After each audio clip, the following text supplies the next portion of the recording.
Take a seat, please. Take a seat.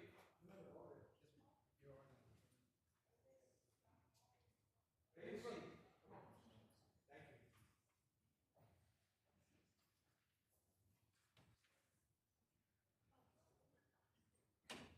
Please rise. Justice of the Appellate Division, Supreme Court, First Department. He, all persons having business with the Appellate Division, draw near, give your attendance, and you shall be heard. Please be seated.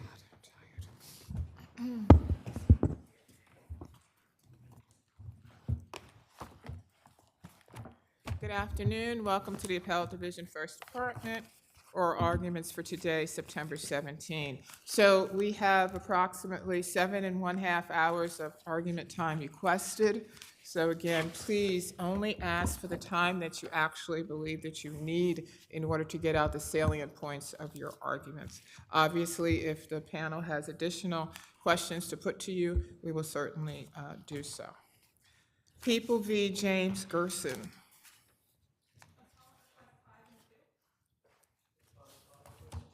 5, 2, and 5. Howard v. NYC Police Department. Yeah, you're the appellant? Yeah, 5 minutes, please, argument, 5 minutes rebuttal. I'm sorry? 5 minutes. Okay, yes, 5, 2, and 5. FJM Children is submitted. Pleskin versus Rogava.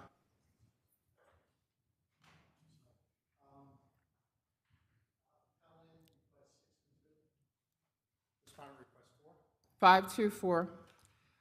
Borek versus Seidman. We're going to call both of those cases at the same time, and Justice Moulton is recused. But it's going to be submitted, so disregard everything I just said. Submitted. People v. William Perry.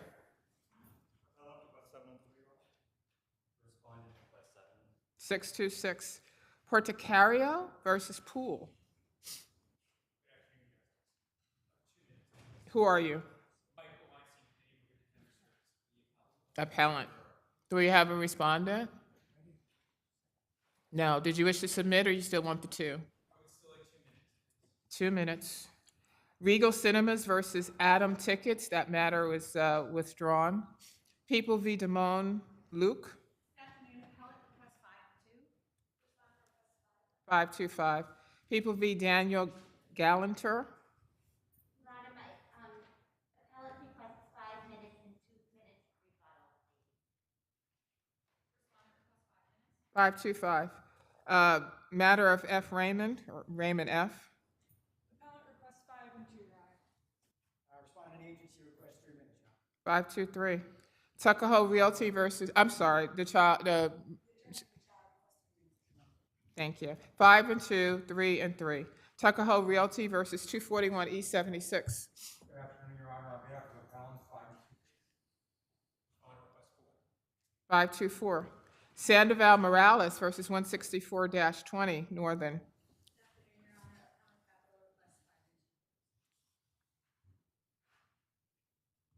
Your Honor, plaintiff respondent requests 9 minutes. You represent who? The plaintiff, Your Honor. Sandoval Morales? Yes, Your Honor. I'm sorry, 1 second. How much time were you requesting? 9 minutes, please. Your Honor, respondent New Bureau request 3 minutes. Northern, cross appellant, Your Honor, requests 3 and 1, please. Okay, Northern is 3 and 1. And who are you? I'm sorry. Respondent New Bureau New Era. request 3. And?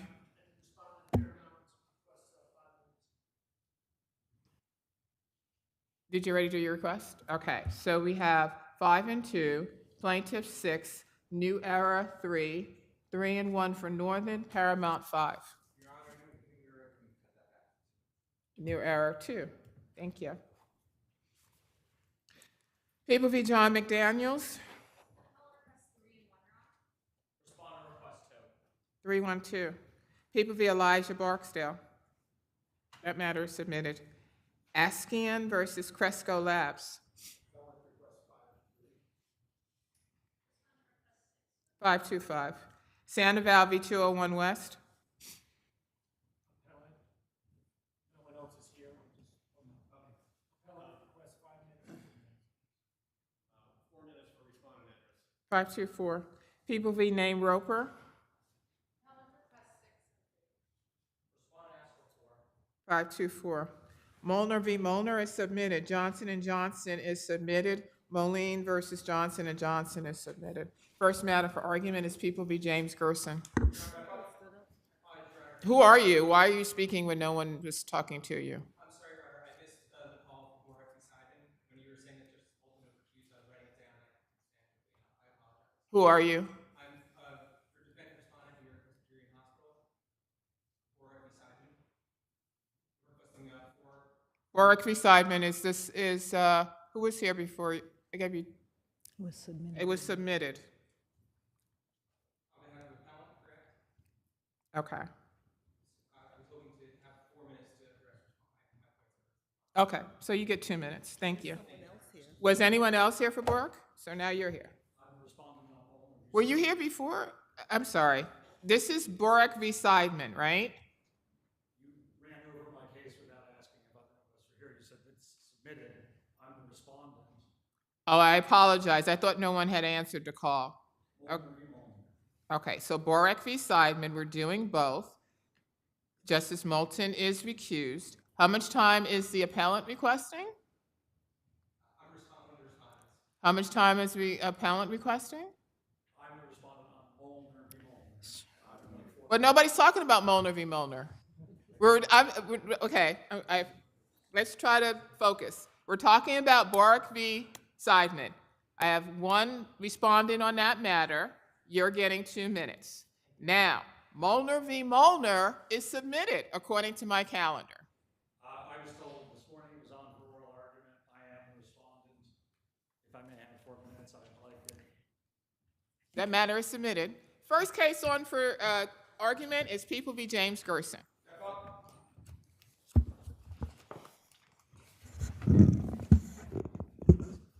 He's starting off really well. Yeah.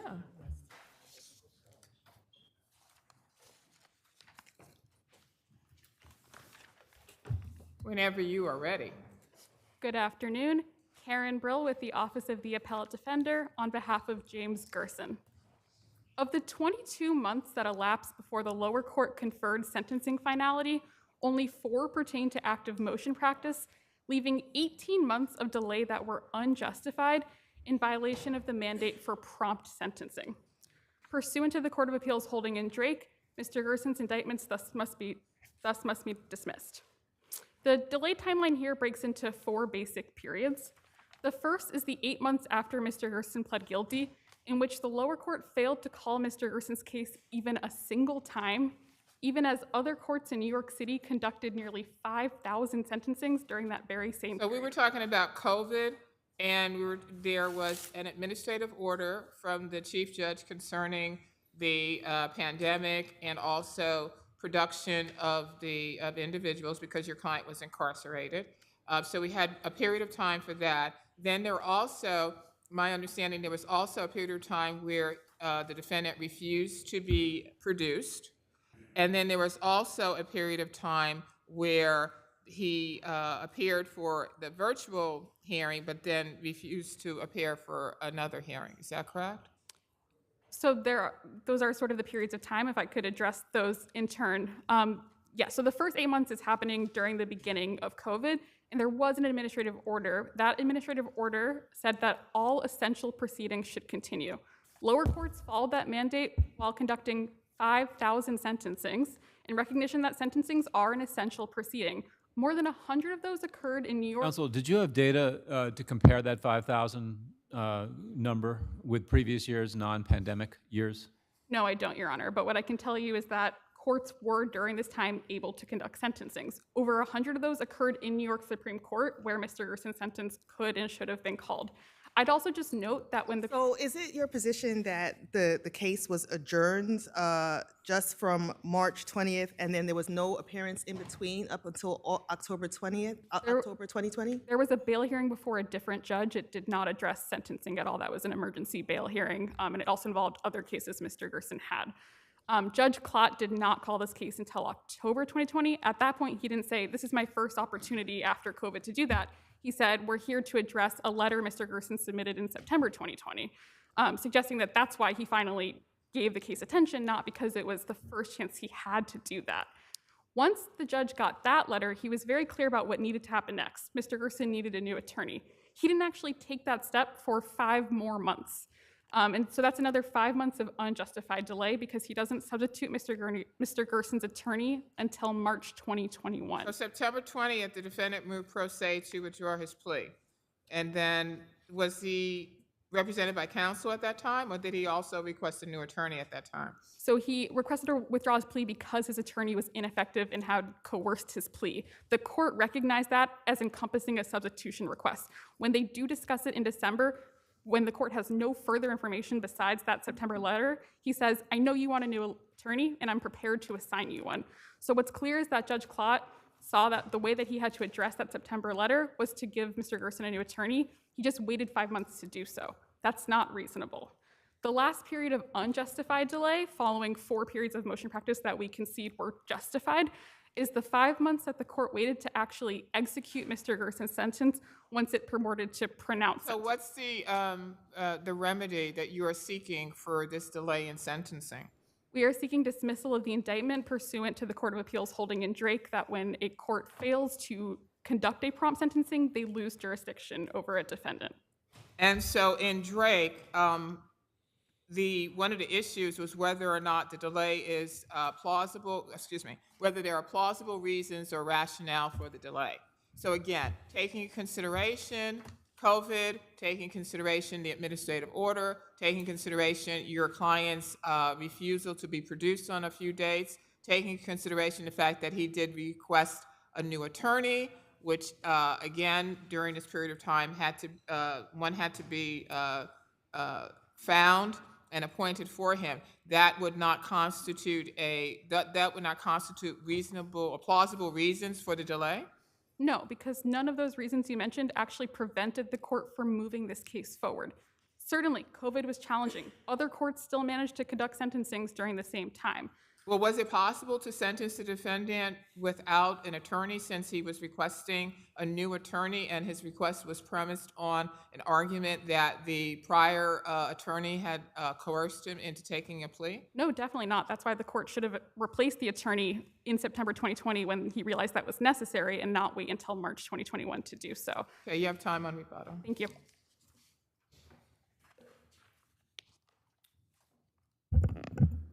May it please the court, Alex King for the people. Defendant's claim of sentencing delay is unpreserved. Before you get to that, counsel, can you address the time period from March 10th, 2020 to the date of the plea, October 29th, 2020? Yes, Your Honor. So there's nothing in the record to suggest that defendant's case was handled any differently than any other case during that time. As counsel says, it was the beginning of COVID. If defendant wanted to argue otherwise, it was his responsibility to marshal facts in Supreme Court. And that's one reason why his claim is unpreserved. Not only was his post-sentencing motion to dismiss untimely, he failed to marshal the relevant facts. Lack of preservation aside, his claim is meritless because any delay was fully excusable. To the extent that the record permits review, it is apparent that any delay was attributable to COVID and to defendant's own actions. As to defendant's own actions, he refused to consent to appearing virtually on multiple occasions, despite being warned that his conduct would delay the progress of his case. Of course, he was welcome to refuse consent if he wanted to, but he was not welcome to refuse consent and then complain that the delay that he knowingly caused requires reversal of his convictions for raping and assaulting the mother of his child in blatant disregard of multiple orders of protection. Counsel, maybe we should address, in anticipation of your opponent's argument, the late PSR. So Defendant's complaint about a stale PSR seems to be abandoned. He had asked for remand, and in his reply, he says he does not want a remand anymore. Setting aside that fact, his claim is doubly waived by his valid waiver of appeal and by his specific consent, and also unpreserved. Was there prejudice? There was no prejudice to him whatsoever. So the cases are clear that a defendant must show prejudice to prevail on a claim of a stale PSR. For a number of reasons, he was not prejudiced. To name just one of them, he received the sentence that he bargained for. Right, this was a negotiated plea and sentence, and he received a negotiated sentence, is that correct? That's correct, Your Honor. Was there anything in the new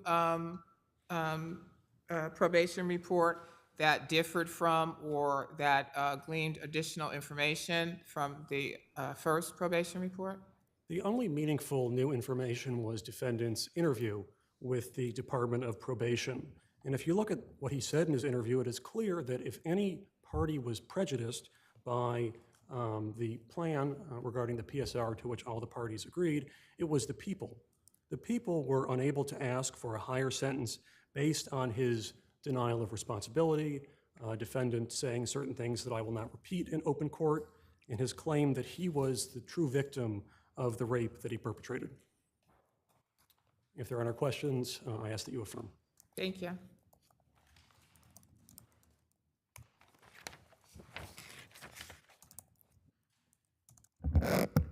Just to clarify, we are no longer seeking a remand on the stale PSI, so I will keep my focus on the sentencing delay claim.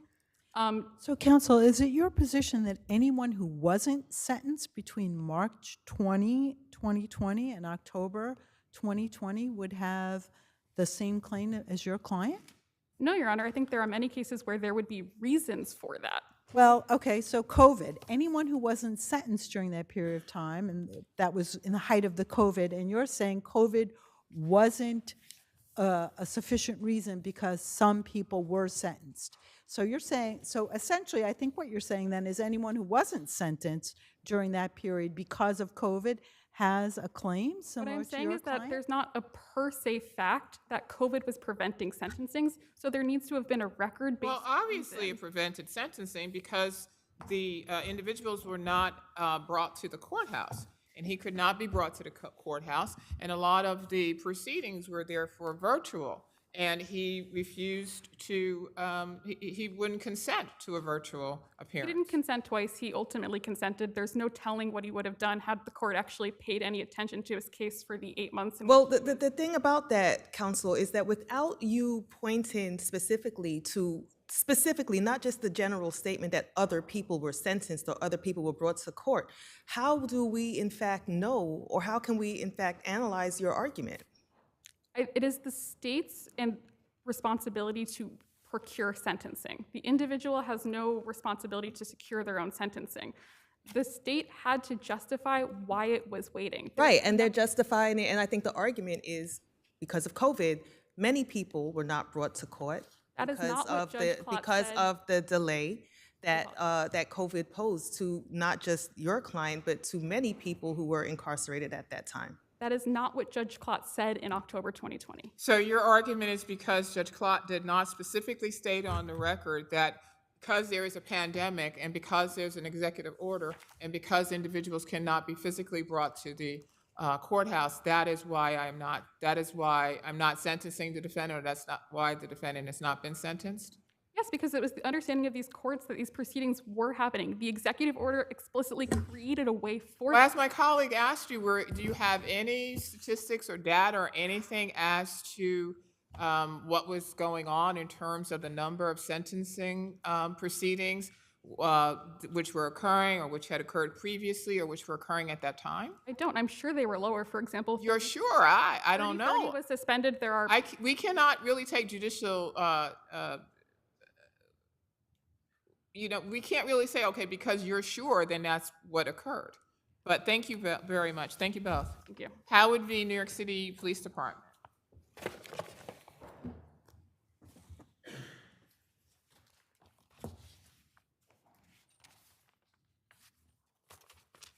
Hello, judges. My name is Michael Howard, pro se. First time. I'd like to say that in my case, you're all supposed to be know about it. I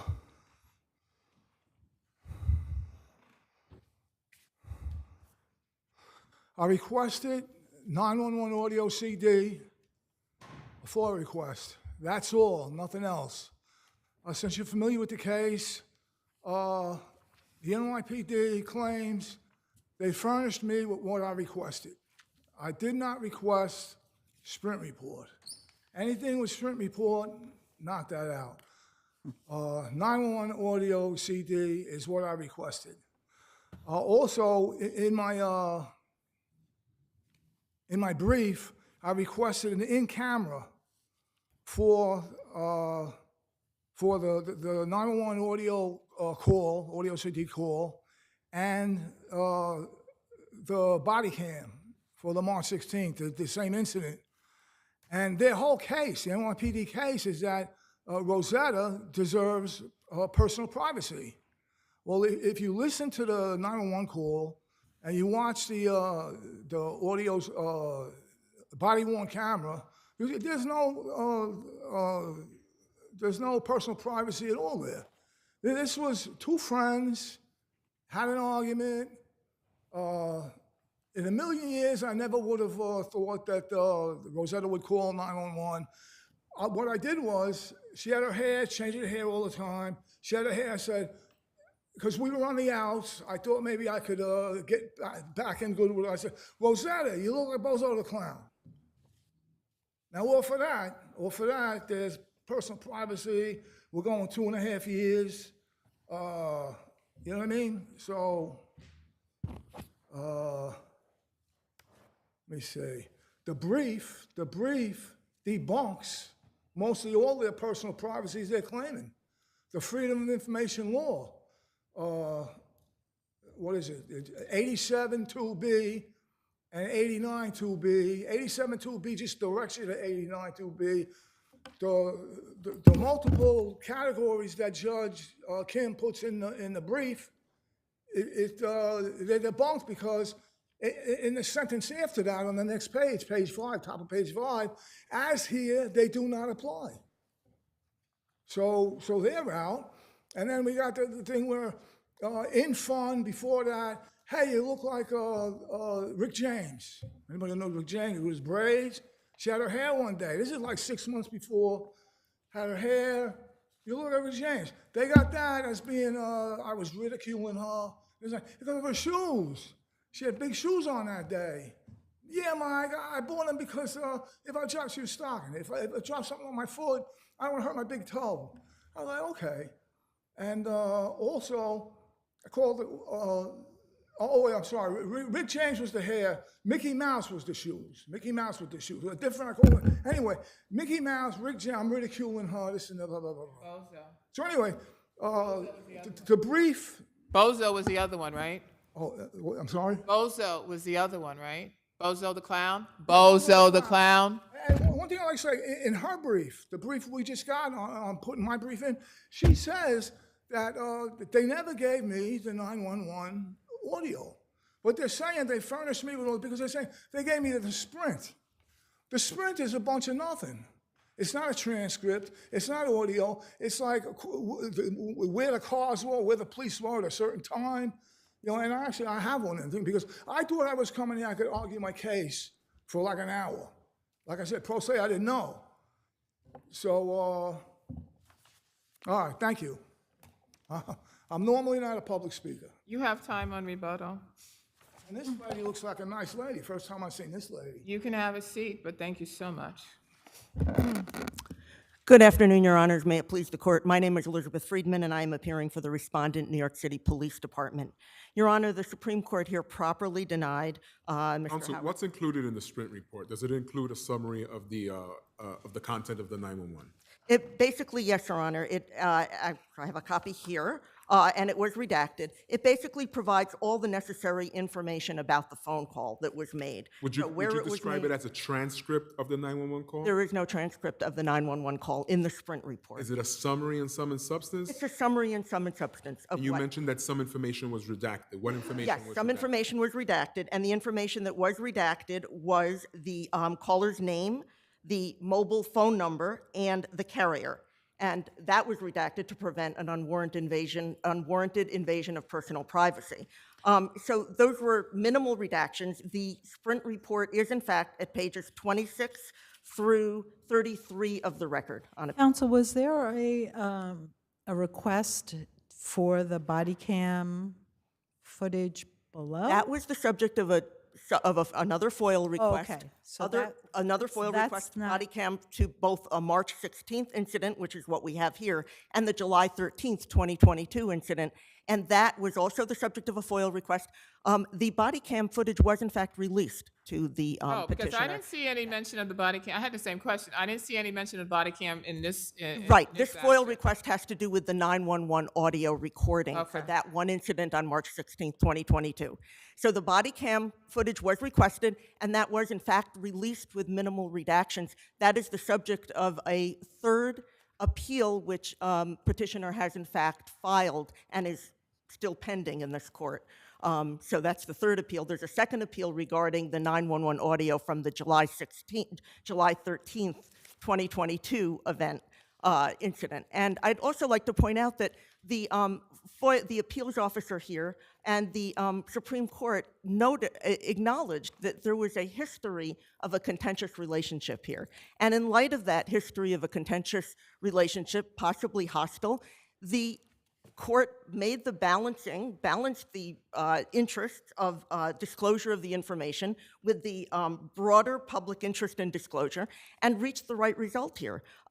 There's issues of invasion of personal privacy and also for public safety, and also to prevent the chilling of future witnesses coming forward or future victims perhaps calling 911. If they knew that their information would be disclosed, they may be less likely to, in fact, call 911.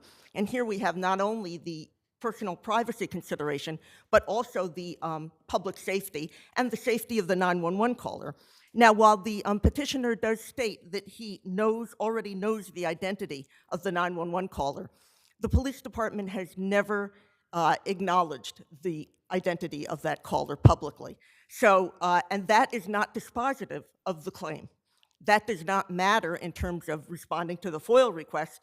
I'd also like to point out, so the requester's alleged knowledge of the victim's identity is not a basis for disclosure under Fapiano, and the lower court relied on a case called Johnson versus New York City Police Department, and in that case, this court in 1999 rejected the petitioner's argument because he knew the identity of the witnesses to the crime. The privacy exemption could not apply. So why was the actual 911 tape not turned over with the redactions? The 911 tape was not turned over because of the nature of the call, because of the petitioner may, in fact, be able to recognize the voice and the identity of the person who made the call. And in fact, it's a very vulnerable and emotional moment at a time when perhaps this person felt endangered by the petitioner, and releasing it would not be, the petitioner already got the Sprint report summarizing the details of the call. The police department and the Supreme Court determined correctly there's no reason to disclose the 911 audio. And these are factors that are listed under the statute 87-2B, right? I'm sorry. These are factors that are listed under the statute 87-2B Yes. and 89-2B. Yes, Your Honor, in terms of the balancing and the factors that the court should consider in whether or not there's a privacy interest at stake, and whether or not here the respondent demonstrated the exemption applies here, the privacy exemption as well as the public safety exemption, and the Supreme Court's order denying and upholding the denial of the FOIL request should be affirmed. Thank you, Your Honor. Yes, Mr. Howard, you have time on rebuttal, if you wish to add anything. If I had an hour, if I had that hour, I would debunk everything this nice lady just said. She's working off of bad information, all right?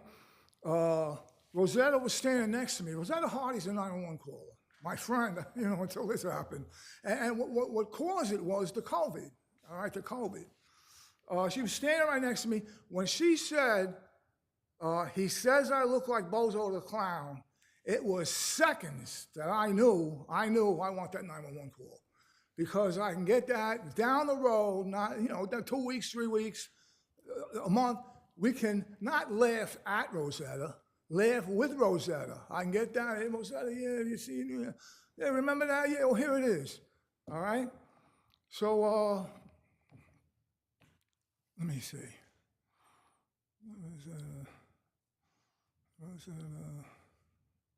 The paper, the chronologically of events, page 26. Absolutely, look at that, 3-4 pages, 26, 27, 28, 29. Absolutely look at that. And you tell me if that's anything near a transcript, which is spoken words, or the audio, which is spoken words, which let me see.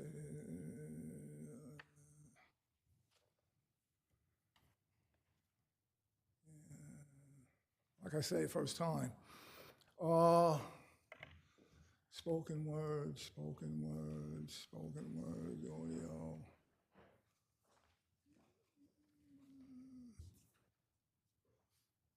Yeah, I wish I could remember more of what she said. Anyway, most of that, I actually have a record on appeal. Like I said, if I had an hour, I brought 3 record on appeals marked up as to what she said in her brief. She went through her whole brief here, is what she did. Thank you. Thank you both. Okay, thank you. You're welcome. Pleskin versus Rogava.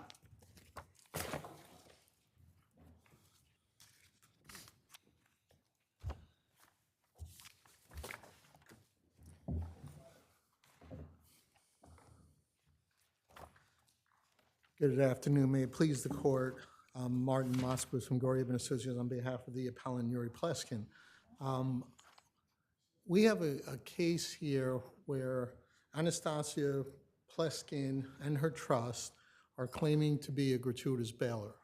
And when we think of a gratuitous bailer, we think of someone who out of kindness or favor says, I'm going to help. That's the question, isn't it? What is the compensatory benefit to Anastasia? Well, first of all, compensatory benefit doesn't have to be monetary or in that sense. We have cases we cite too where the goodwill to employees by letting them use the machine shop after hours is a benefit. There's a benefit to... No, there has to be a business benefit, right? Have you cited any case where a mother-in-law and a son-in-law or family members, one lent the other something, and there was found anything but a gratuitous bailment? Well, Judge... Just yes or no. Are there any cases that you can point us to like that? The cases show... That it was business relationships. So I'm asking you, have you pointed to a case where a mother-in-law or a family member at a family party asked somebody else, gave somebody else a ladder and said, hey, put up some decorations, and that was considered anything but a gratuitous bailment? I don't know that Can you cite me a case, counsel? Judge, I don't believe a case like this has become before the court. There's not that many cases on bailments.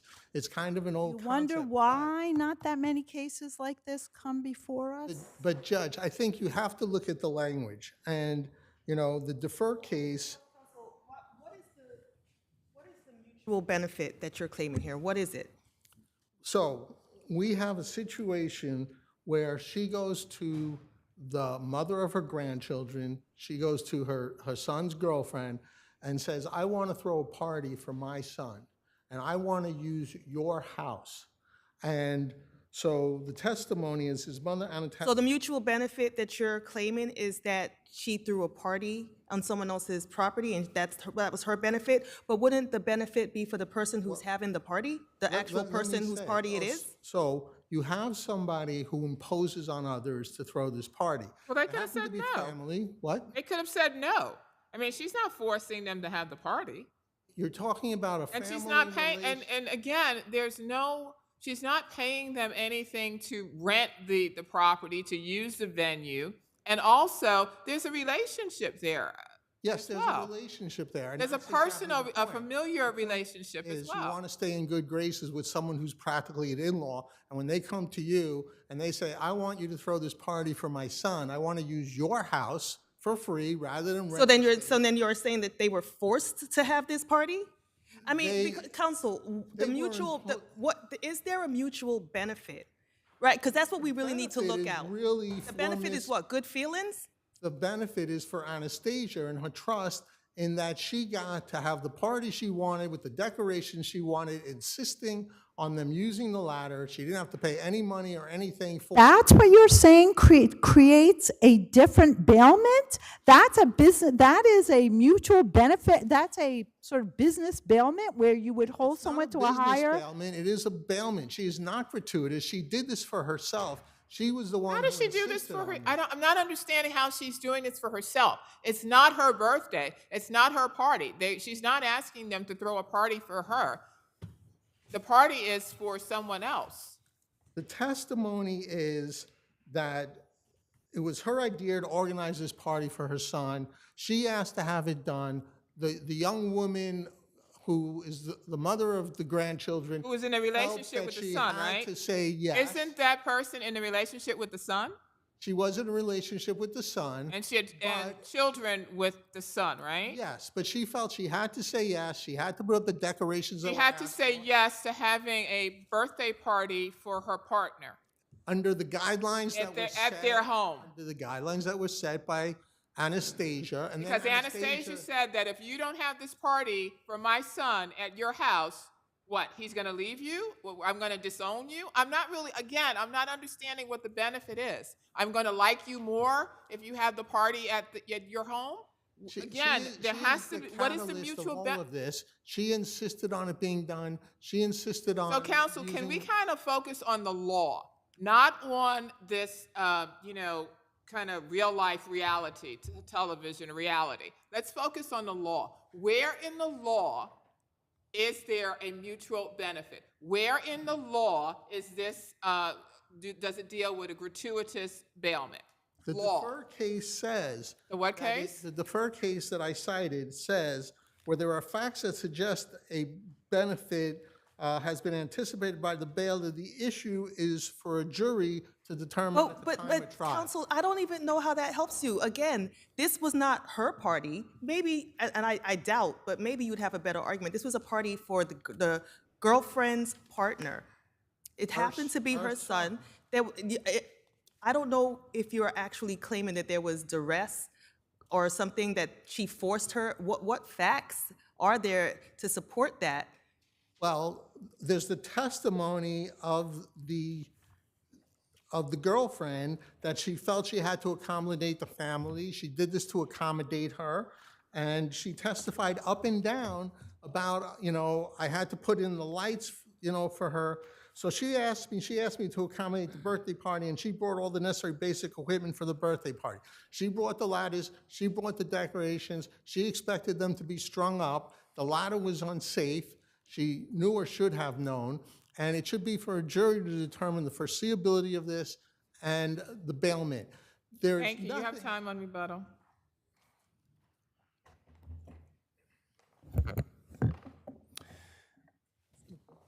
Good afternoon. May it please the court. Patrick Lawless for the respondents, Anastasia Pleskin and the Anastasia Pleskin Living Trust.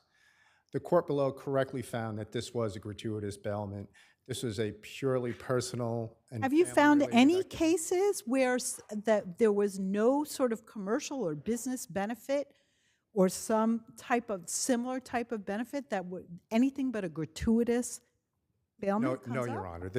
All the cases suggest that this is purely a gratuitous bailment. Family. And then the matriarch says, hey, can you hang up some decorations, correct? Exactly. And even Irina said, there was no coercion. Irina actually said, it made sense to have the party at my place. I have this spacious property upstate. We could have a big gathering of family and friends. My mother's coming from Ukraine. So it's just a purely personal family relationship. There was no benefit. It was a gratuitous bailment. And Well, what about the fact that Anastasia provided the lights, the ladders, and the decorations, et cetera, for this party for her son? Yeah, that doesn't affect the fact that this was all a gratuitous bailment because there was no business or commercial related purpose for this. Counsel, isn't there, the only interfamilial case I could find involving bailment, I think it's cited in your papers, is Acampora, which is the shotgun case, correct? Correct. And there it was a father who lent his son a shotgun which malfunctioned, correct? Correct. And that was found to be a gratuitous bailment because it was a loan from, I guess there was a jury trial, but that was about patent versus latent defect. Yeah. It wasn't about mutual benefit, correct? Correct. Do you know of any other interfamilial case in which a bailment was discussed, even? Other than that, no. I'm not, no, but I think it's always the determination of whether it's a gratuitous bailment has to do with whether there was compensation or it served some sort of commercial or business purpose, and it's clear that none was served in this case. It was purely familial. The only defects with the ladder, or alleged defects, were open and obvious. Well, that was the other thing, right? Because I think Anastasia testified as to the fact that the ladder had a crack, there was missing one of the rubber tips. So was it obvious that there was an issue with the ladder? And I think she also said, be careful or watch out or something like that. She said be careful, and there's actually, there is a case cited in my brief that speaks to this. The name of the case is Ventura, and it said a missing rubber feet on the ladder is an open and obvious defect. If you don't have any other questions, I'll rest on my brief. Thank you. Your Honor, the difference with the shotgun case is the son goes to the father, he's gonna go hunting with someone, he asks to borrow the shotgun, and it's given to him. This isn't a father saying, son, I want you to go hunting with me because I wanna go hunting, and even if you don't wanna go, you're going, and here's a shotgun to use, where this was being driven by the father. The fact is, the language of this case, and the language should be determined by a jury, is that she insisted on this party, she insisted on these decorations being hung on the house, and she provided the ladder. And as a mutual benefit bailment, she has to show it's fit for use. And a jury should determine that, should determine this language and see whether or not, because the case law, you know, the case law, there's not a lot of case law, like I said, but that doesn't mean that under the restatement. Well, what about Ventura? The fact that there was testimony that the defects to the ladder were open and obvious. There were defects to the ladder. Were they open and obvious? My client arrived and was asked to go up the ladder and went up the ladder. And he didn't know, and he didn't expect it. He relied But on his there's family to pictures of provide a this safe ladder, there's pictures in the record of the ladder and of this 20-inch crack and of the missing. Right, but as a mutual bailment, then you have to show that the ladder is fit for use, and it's still for a jury to appoint. No, you also have to show that the defects were not readily discernible. Now, the fact is, if the ladder's defective, that speaks to maybe comparative negligence. It doesn't speak to an absence of negligence. I have a terribly defective product that I give you to use, but because it's terribly defective, I'm not responsible, is not the case. When you have, I know in the jury... Wouldn't that only be applicable as to the daughter-in-law and not as to... Well, this is the thing. He's a foreseeable user of this. It's foreseeable that she will ask a neighbor or family or friend. How is to that help him do- foreseeable? Because often, It's, if a ladder... I know you're not going to say that she couldn't hang those lights herself. I want to No, but stop I'm you saying before you even go often there. If a ladder is provided to hang things, the person may have people who are familiar and around to help do it. And But your argument previously was that she felt that she had to, in order to maintain the relationship with her mother-in-law, that she had to do what that she had to have the party, she had to hang the decorations. Right. So it would seem to me, therefore, that it would be on her to hang these decorations. well, there wasn't a requirement given that you're the only one who can use this ladder, or this is just for your use. The ladder was provided to hang the decorations. She had to have the decorations hung She could have done it herself or had someone do it, but it's foreseeable that if the uncle visits the house and Anastasia knew that the uncle was going to be visiting the house, well, right? she didn't have knowledge, but it's foreseeable that somebody might assist her or someone else might go up the ladder and help, just as people do that. And so with the language of everybody accommodating the mother, for her to claim she's a gratuitous bailer when she set this whole thing in motion, when she brought the lights and said, I want these lights hung up on this house for this party, and they felt that this had to be done, and so they went about doing it as best as they can, but Thank you. Thank you both. Warwick v. Seidman, Justice Moulton is recused.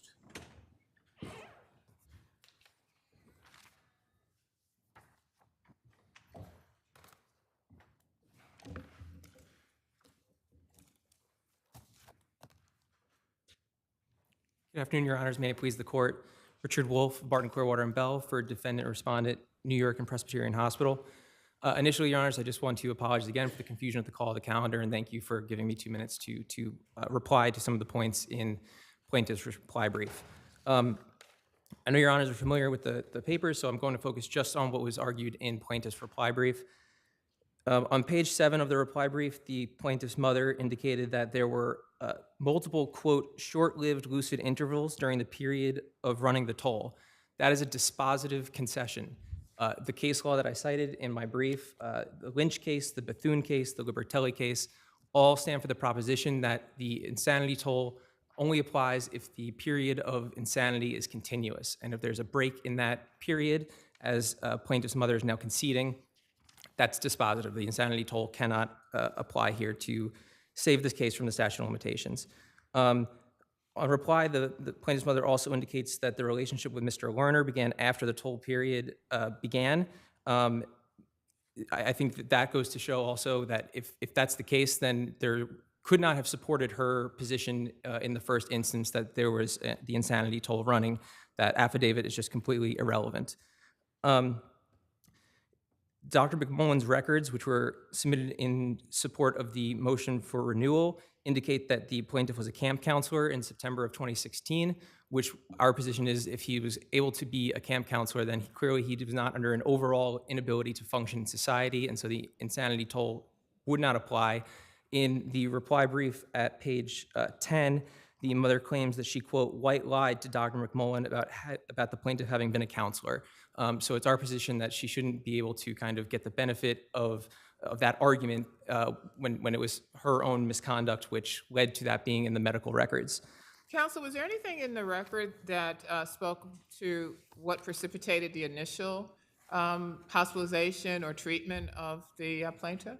The allegations to the complaint indicate that in I think it was 2014 or 13, the plaintiff was in Israel and had a panic attack or some type of event where he started undergoing mental health treatment. And then when he returned to Brooklyn that fall, he had a panic attack, and that's kind of how all of this started. There's nothing. The misdiagnosis, the alleged misdiagnosis was in 2011, right? Correct. That was the initial alleged misdiagnosis, and plaintiff alleges that all the providers along the way misdiagnosed the plaintiff. Thank you. Thank you, Your Honors.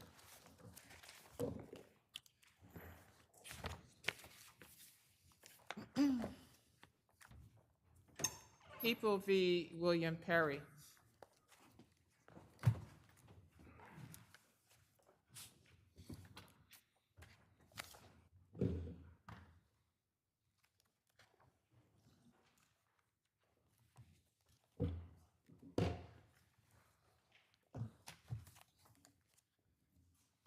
Good afternoon, Your Honors. Julian Broad, Shapiro, Arato, Bach for Appellant William Perry. May it please the Court. This appeal arises from an unprecedented use of the stalking and harassment statutes to target speech about another person. Counsel, you concede, I guess, in your brief that you didn't raise the First Amendment argument in front of the trial judge, correct?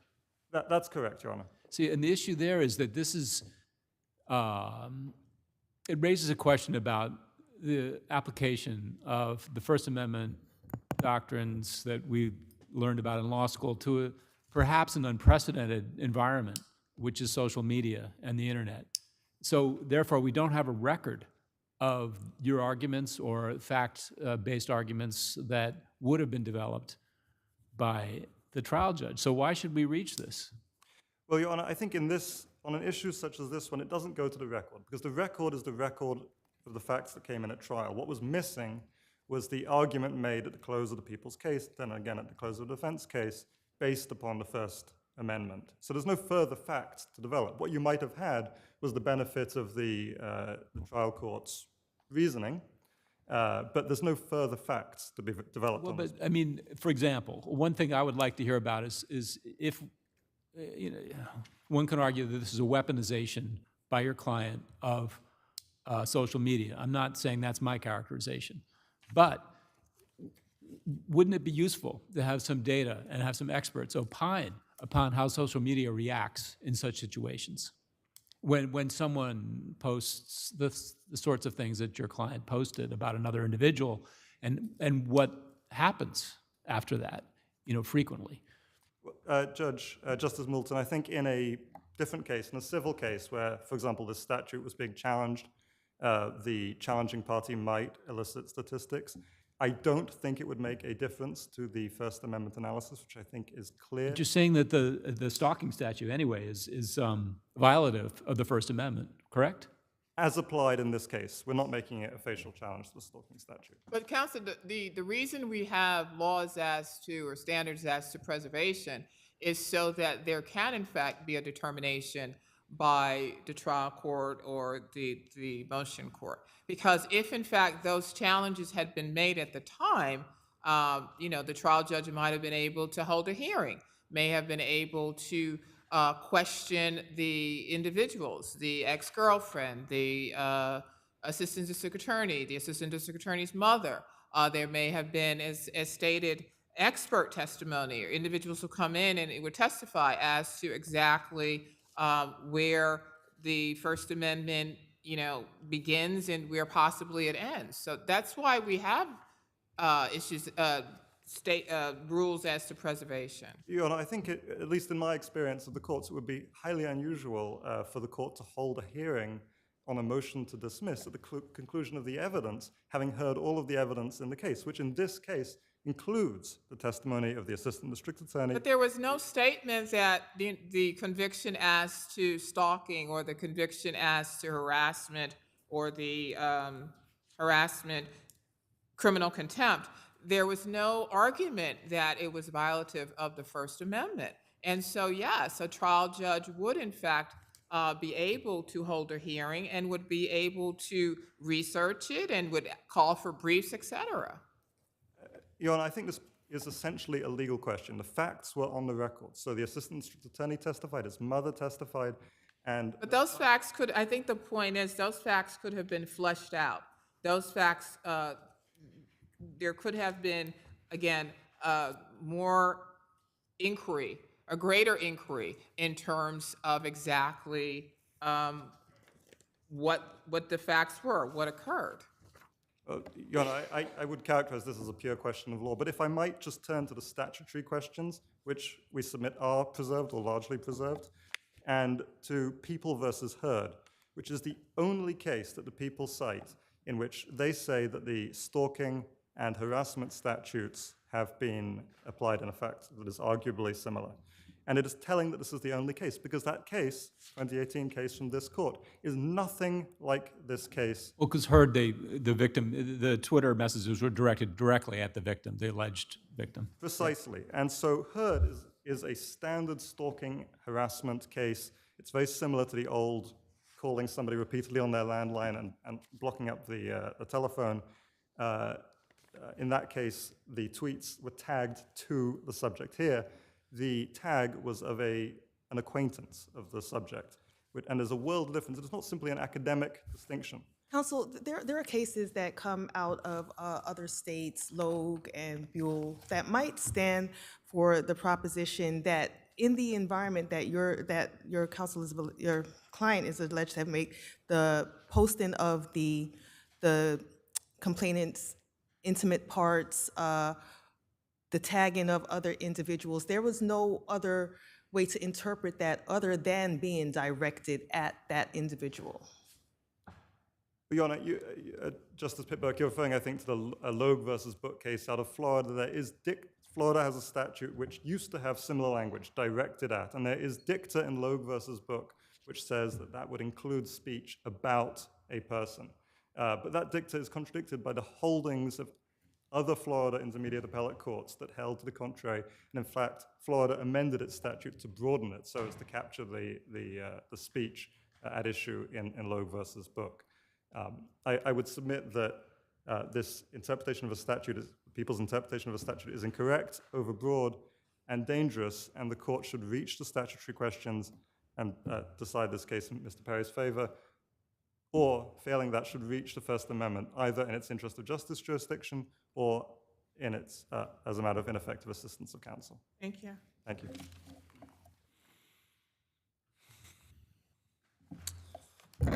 May it please the court, David Gagne for the people. Justice Weber, you're absolutely correct that the First Amendment claim needed to be raised at the trial court in order to flesh out the facts. Contrary to what my adversary is arguing now, there were in fact facts that could have been more developed to determine that were very relevant to the First Amendment analysis. For instance, Hannah Putnam's sister, or someone she considered to be her sister, testified that she viewed the defendant's social media posts, but she couldn't remember whether that was because the defendant had begun following her on Instagram or if someone else had reached out to her. If this had been a First Amendment challenge, then they could have dug into that, they could have figured that out. In addition, Hannah Putnam herself testified when... That statement that you just made, how does that relate to the directed at portion of the stalking statute? Yes, so when someone causes another person to receive communications, that is conduct that is directed at that person. The person that received the communication? Yes, that's right. But in this case, it wasn't any of the victims that received the communication directly, right? They didn't receive it directly, but they received it through third parties. And right, because third parties were tagged, right, in this Instagram account. That's right. Right, so it's dependent, for the actual victims here to get knowledge of the information, there was a requirement that the people that were tagged forwarded that information to the person, right? That's right, that is right. And if that didn't happen, would there be criminal convictions? There certainly could have been, but the point is that the defendant... What's your definition of directed at? The definition of directed at that other courts have adopted, and this is based on the dictionary definition, is to engage in hostility or to focus on. Counsel, let me ask you this question as you're proceeding to answer my colleague's question. So, in this context, is it your position that in this context, because of the nature of the relationship between the complainant and the defendant, we can extend this directed at to include this third-party tagging or this posting on social media?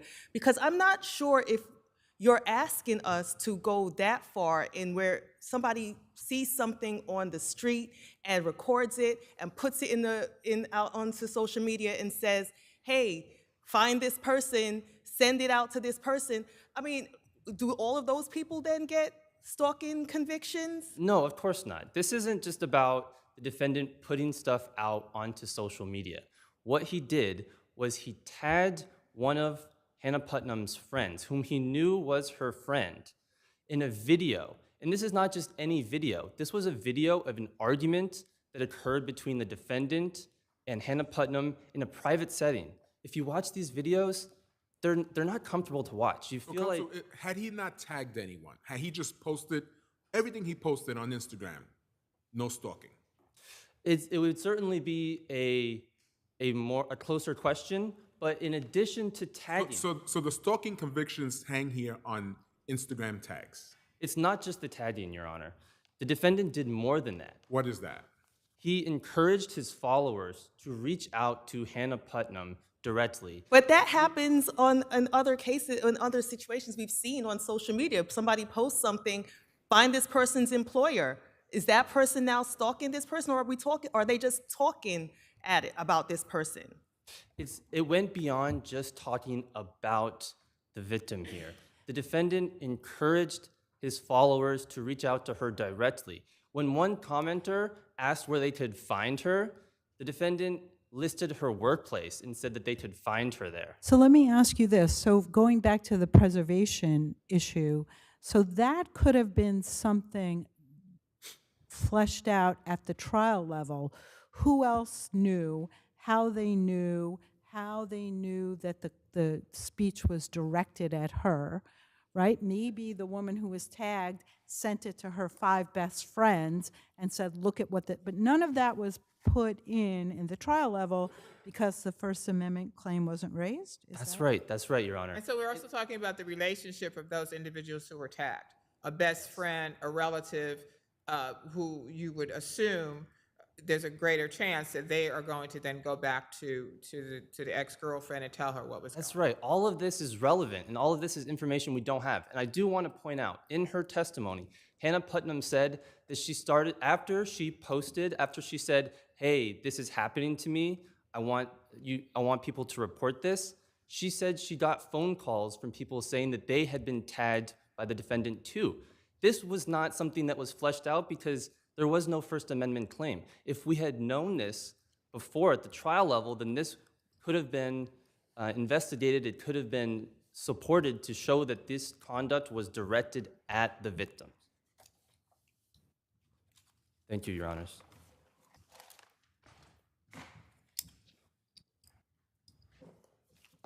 Your Honors, you have the statutory arguments in the briefs, and I don't want to dwell on them because I want to come back to the First Amendment arguments, which I think are crucial here, and I want to address 2 points. First, the preservation issue.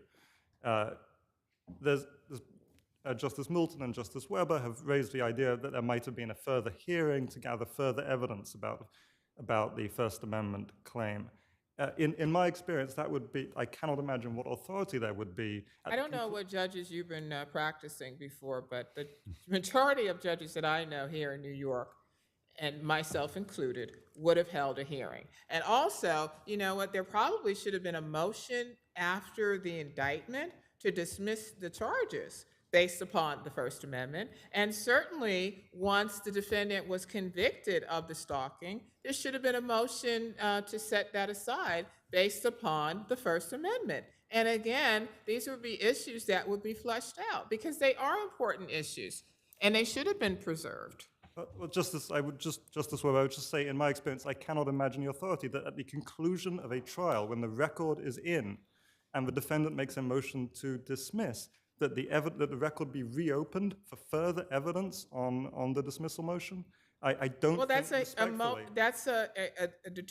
order to determine the motion, in order to make a determination on the motion, the judge would then have to hold a hearing. And so we're kind of going in circles. Yeah, counsel, one other practical follow-up to what Justice Weber is saying is that also you have to charge a jury. So if you're going to be talking about how the jury has to protect the First Amendment, if they can, with this statute, you know, you need to explain what quote-unquote legitimate purpose means within the context of the statute. You have to talk about I don't even know if you could do this, but say to the jury, is this a disingenuous argument? Did he really care about Birth of a Nation, or is he just trying to go after his ex-girlfriend? And I don't even know if you should have that in front of jurors, but that's why you've got to make a record and figure out how to proceed. Right, the stalking charge might not have even gotten to the jury if there was a motion or there was an objection to that charge. But thank you both. Thank you, Your Honors.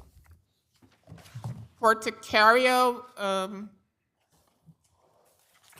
versus Poole. Good afternoon, Justices. Neighborhood Defender Service of Harlem by Michael Weinstein on behalf of the appellant, Mr. Willie Porter Carrero. I apologize for not pronouncing it correctly. It's okay. Don't worry. May it please the court. There is a compelling reason for this court to modify its decision from Woodley. The orders on appeal in both cases are distinct. So are you asking for a modification of Woodley, or are you asking us to overrule Woodley? Effectively to overrule Woodley, Your Honor. And why would we do that? I just want to say, I think I was on Woodley. You were, Justice. Okay. I think Justice Moulton was on Woodley as well. So why would we now want to overrule ourselves? Well, the law Even in if this we state- weren't, I mean, we have to maintain the integrity of our, our precedential. Without a doubt, the Court of Appeals tells us that when the rule is, I have to get directly to my notes. When a rule has been misapplied or misunderstood, and this court has said when there is a compelling reason, we can move from that precedent. Here there is a compelling reason. The decision in Woodley that was on appeal was distinct from the one that Justice Kelly decided in Mr. Porter-Carrero's case. Additionally, this court didn't have before it the legislative history concerning the irrebuttable presumption as against litigants going back to 1973. That presumption has always been applied in the fair hearing. This court in Woodley held that the language and the operation of that other presumption, which is Social Service Law Section 422.8b2a, is comparable to the one in 422.8b2b. So I'm looking at Woodley. Contrary to petitioner's argument, the statutory directive that the irrebuttable presumption shall apply in a fair hearing does not unambiguously signal a legislative intent to apply the presumption in administrative appeals that commenced prior to the amendment's effective date. So does that not mean that we did take a look at the irrebuttable presumption as well as the legislative intent? Well, it's from the decision, it is not clear. It says it in the decision. I just read from the... No, I know, Justice Weber. That language communicates that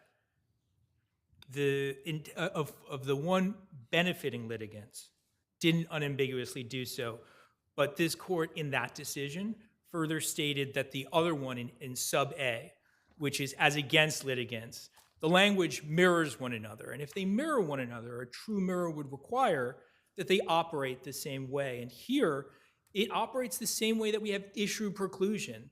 The legislature passed this because the OCFS fair hearing, Bureau of Special Hearings that holds these fair hearings, doesn't have, unless statutorily granted, the same issue preclusion that we would experience in any of the courts based on the tenets of this state.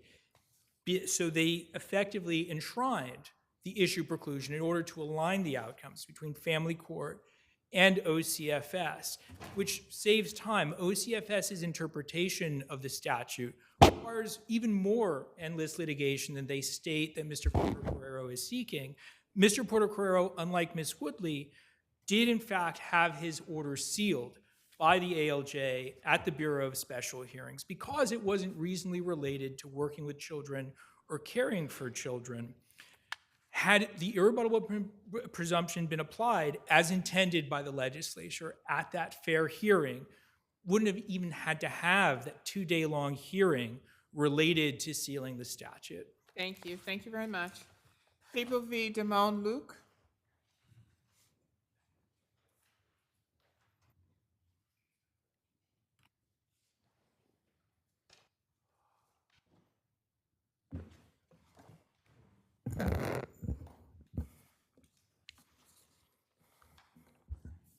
Good afternoon, Your Honors, and may it please the Court. Marielle Stein of the Legal Aid Society on behalf of Damon Luke. This court should vacate Mr. Luke's conviction for burglary in the 3rd degree and dismiss the indictment.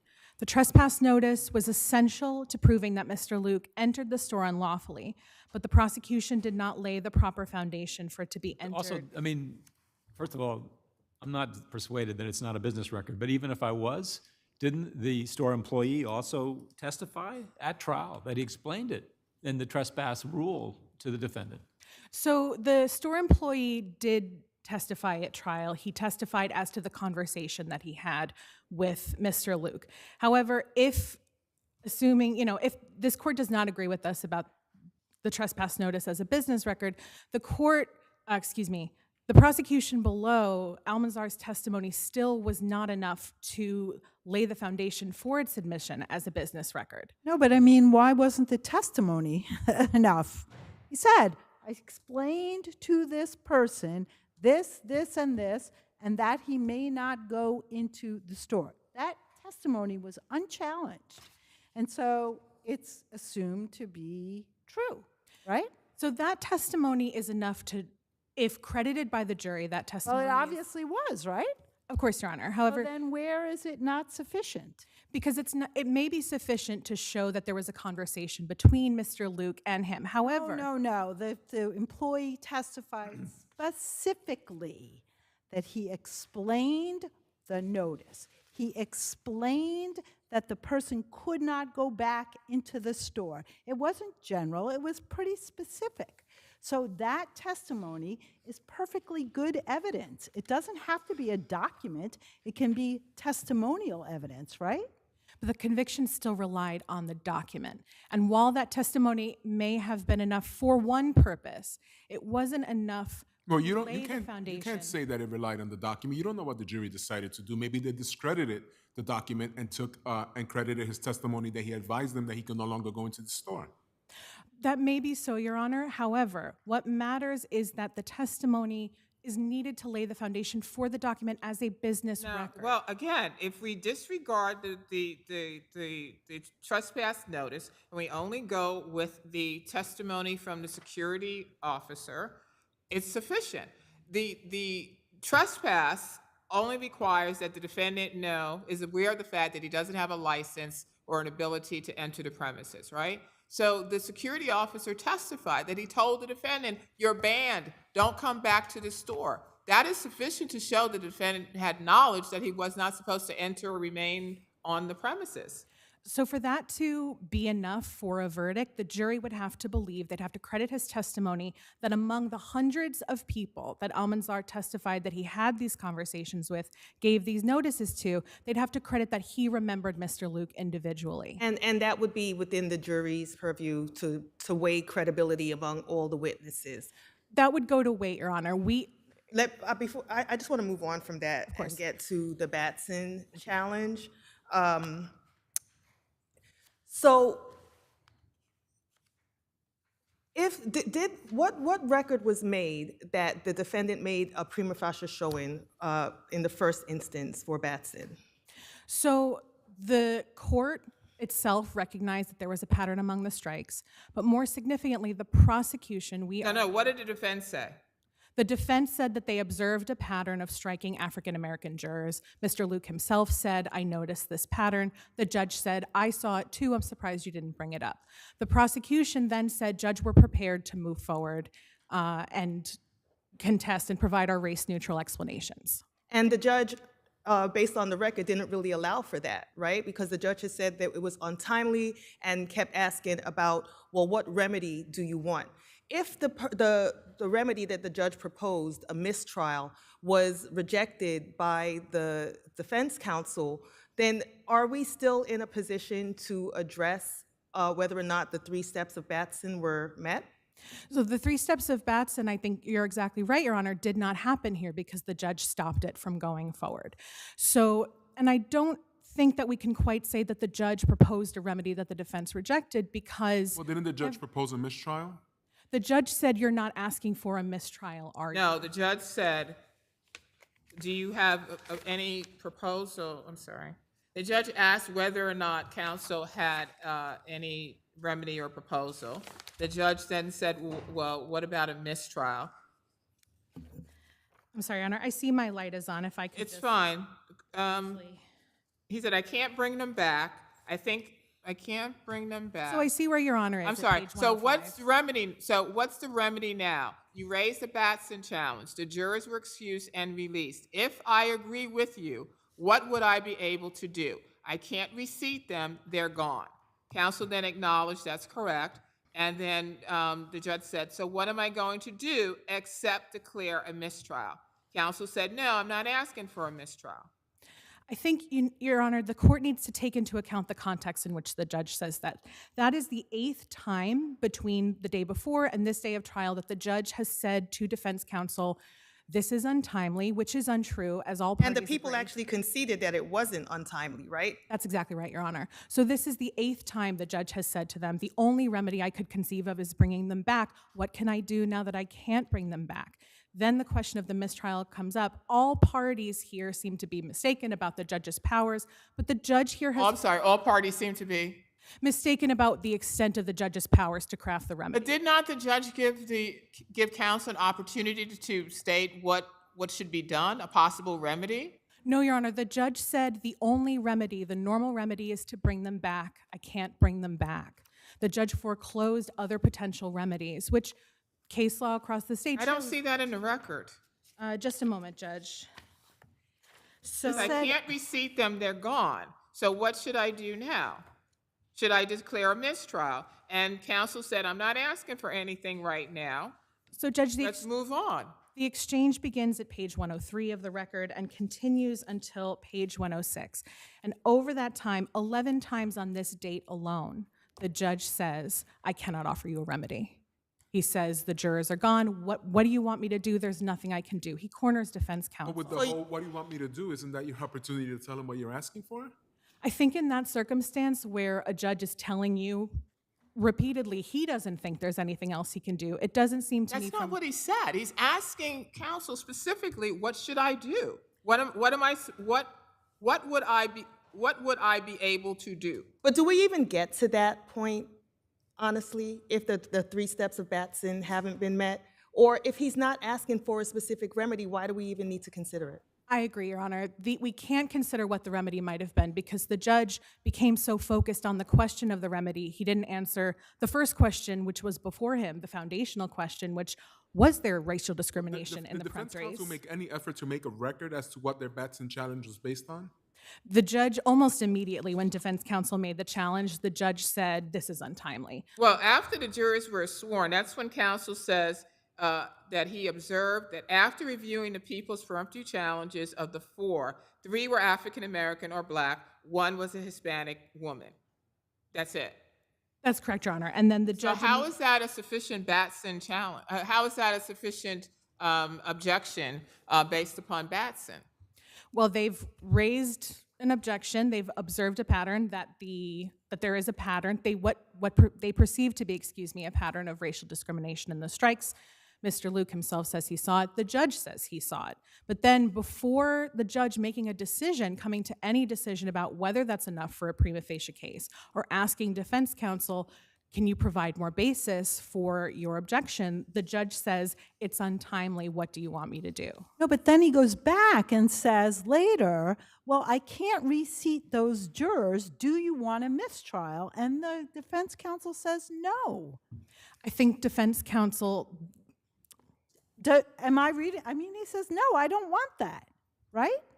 So the judge says, okay, assuming that I can't go back because of when you made the challenge, which is after the jurors had left, I can't go back and reseat them.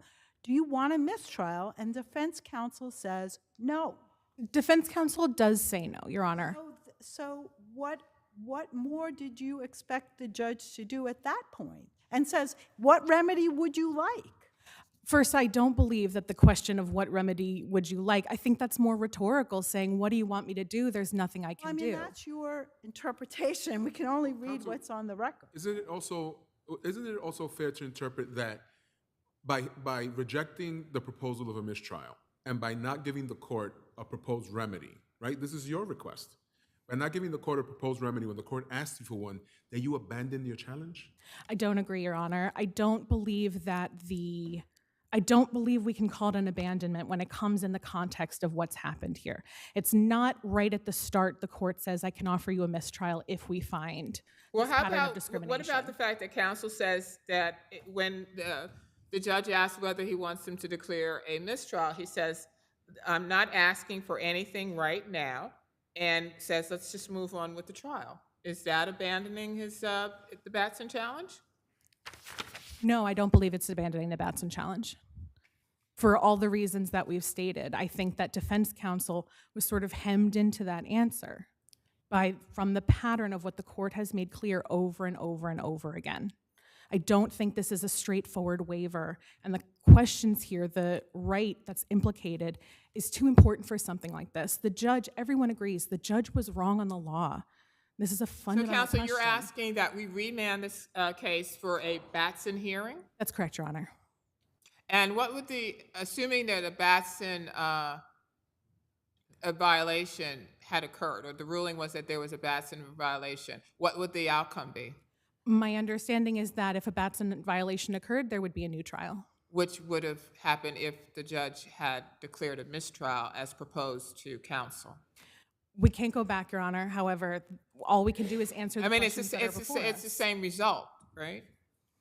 It may be the same result, but all we can do is... Well, a mistrial would mean we're going to start all over and have a trial. If there's a Batson violation, that means we're going to start all over and have a new trial. So it seems to me it's the same result. Thank you. You have time for rebuttal. Thank you, Your Honor.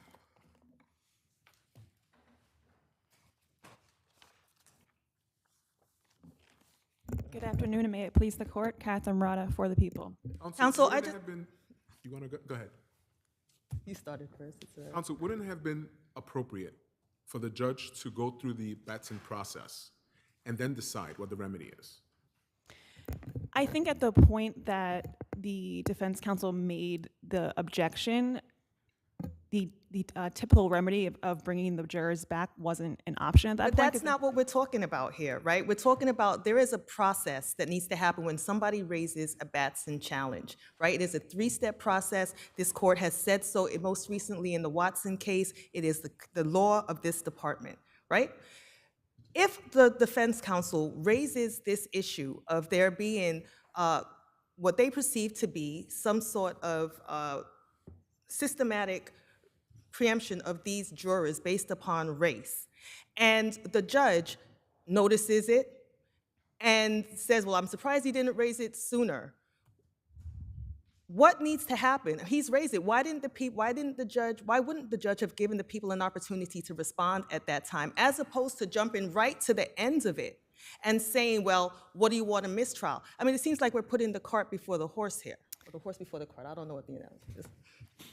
I mean, the judge did say, I'm not making a ruling on the Batson challenge for the prima facie case, but was just pondering, well, what would my remedy be in any case? Because But are judges, is that what judges are supposed to do? Just ponder without actually following what are the procedural guidelines for this particular type of challenge, right? Are they supposed to ponder, well, that remedy is not available, that remedy is not available, so why even bother?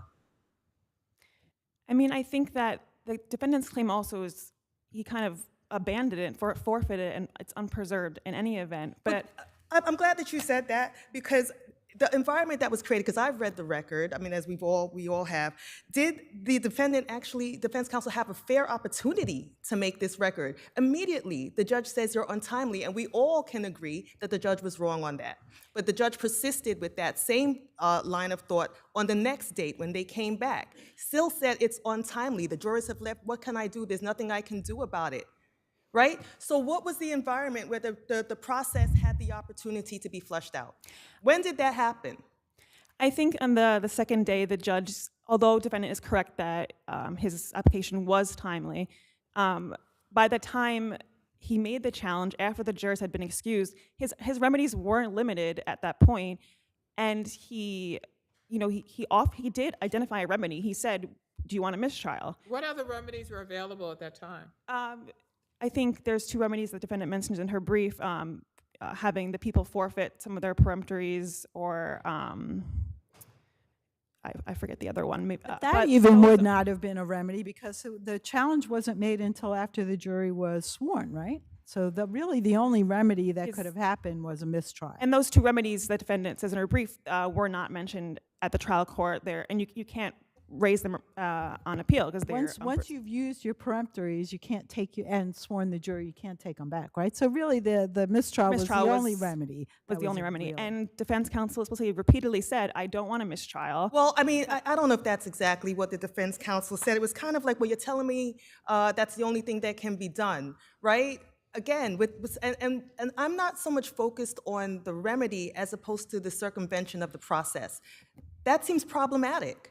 Because then what happens when this happens again, right? Is this what we're all going to do now? Just say, well, you know what, let's go straight to the remedy. What do you want?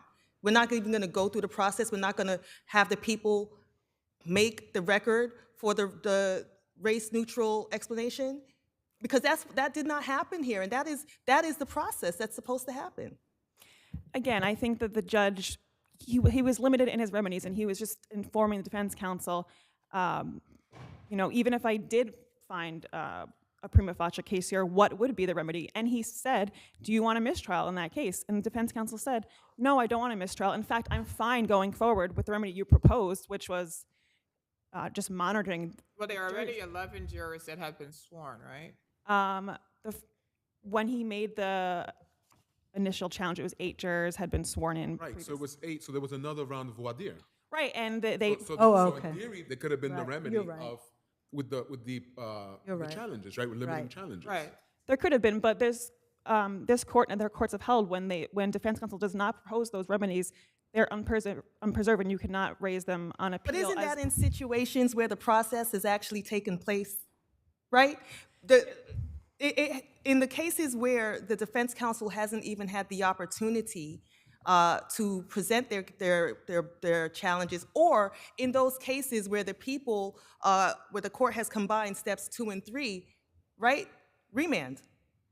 I think there's a case called People versus Butler that is very instructive on this point. It's almost the exact same circumstances. The judge repeatedly said, no, your Batson challenge is untimely.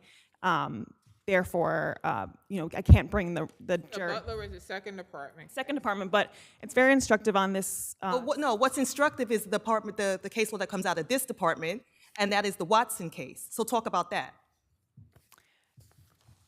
The Watson case, I'm not familiar with that case. I just know the Butler case has the same. Well, that's very interesting that you're not familiar with the one case that just came out of this department, which we just reaffirmed in 2023, that says that this 3-step process has to be followed.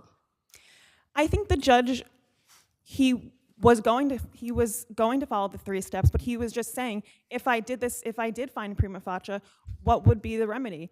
I can offer you a mistrial. So, counsel, what is your argument as to why this should be affirmed?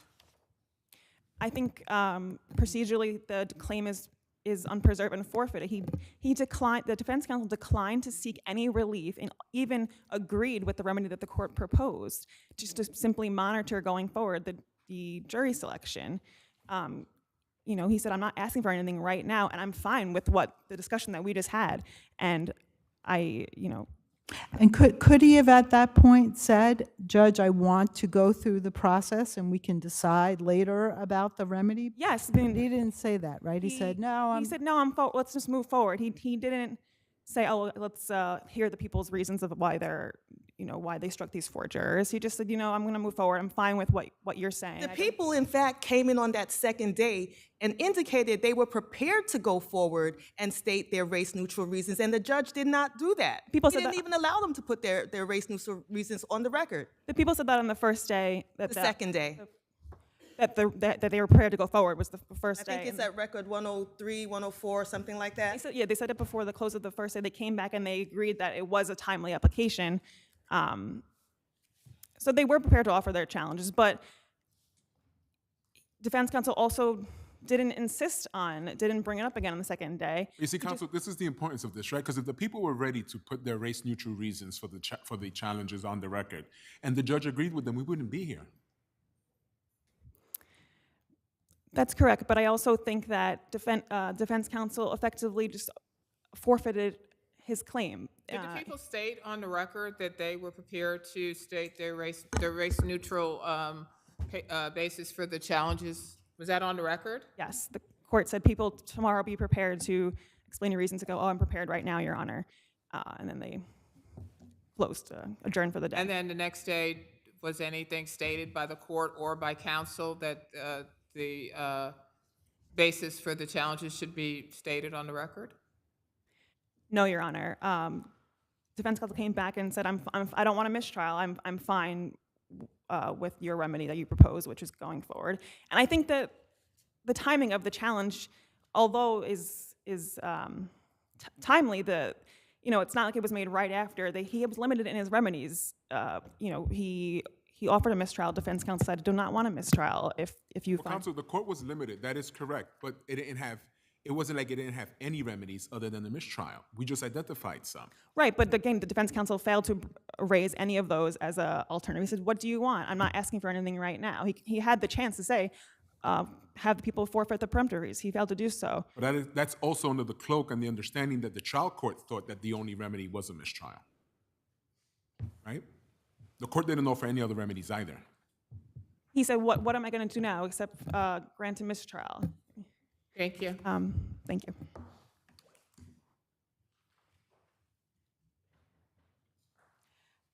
Thank you, Your Honors. Just for one point from the record, the prosecution on the second day of voir dire states once again that they're ready to move forward with the challenge at the bottom of page 104. Was there any responsibility or duty on the defense attorney at that time to say, yes, I'd like to hear what those what the race neutral basis is for those challenges? She may not have said it in so many words, Your Honor, but I think she makes it quite clear throughout this entire exchange that she's very interested in hearing the prosecution's race-neutral reasons. Defense counsel is clear the entire way through that she wants the Batson inquiry to proceed. Where is that? I'm sorry, where is that in the record? This exchange goes on between, as I said previously, between page 103 and 106. No, but Right, is so I'm that looking at it. So where does she say, yes, I want to hear those?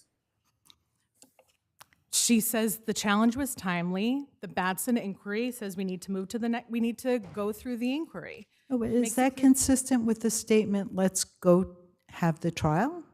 Well, again, Your Honor, Is that your sort of what you think she meant? Is that consistent with what she actually said on the record, which is let's go forward with the trial? It is consistent because she says that after 7 pages of the court telling her over and over and over and over again, I will not go through with this. The court telling her what? The court, in saying there's no remedy, there's nothing I can do, the court is making it very clear to defense counsel that he became focused on the remedy Counsel, to the exclusion of the I'm question. looking at the record, and you're like paraphrasing or making conclusions in terms of what's stated.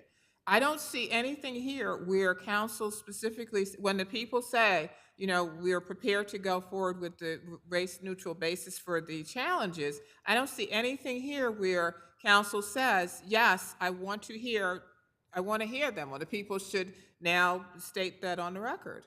I don't think there's a requirement that defense counsel say to the court, I want to hear these reasons too. Or that, not so much I want to hear, but, yes, the people should be put to their burden and the people should make those arguments. I don't see that here. I think the emphasis that the challenge was timely is defense counsel saying the people should be held to their burden. I see my light is on, Your Honors. If you have no further questions, we ask that you either vacate and dismiss or remand for a Batson hearing. Thank you. Thank you.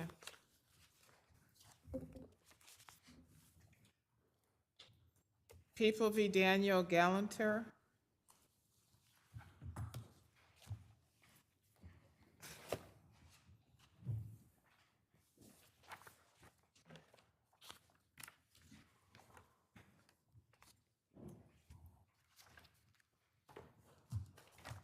May it please the court, my name is Amy Donner and I represent appellant Daniel Gallanter.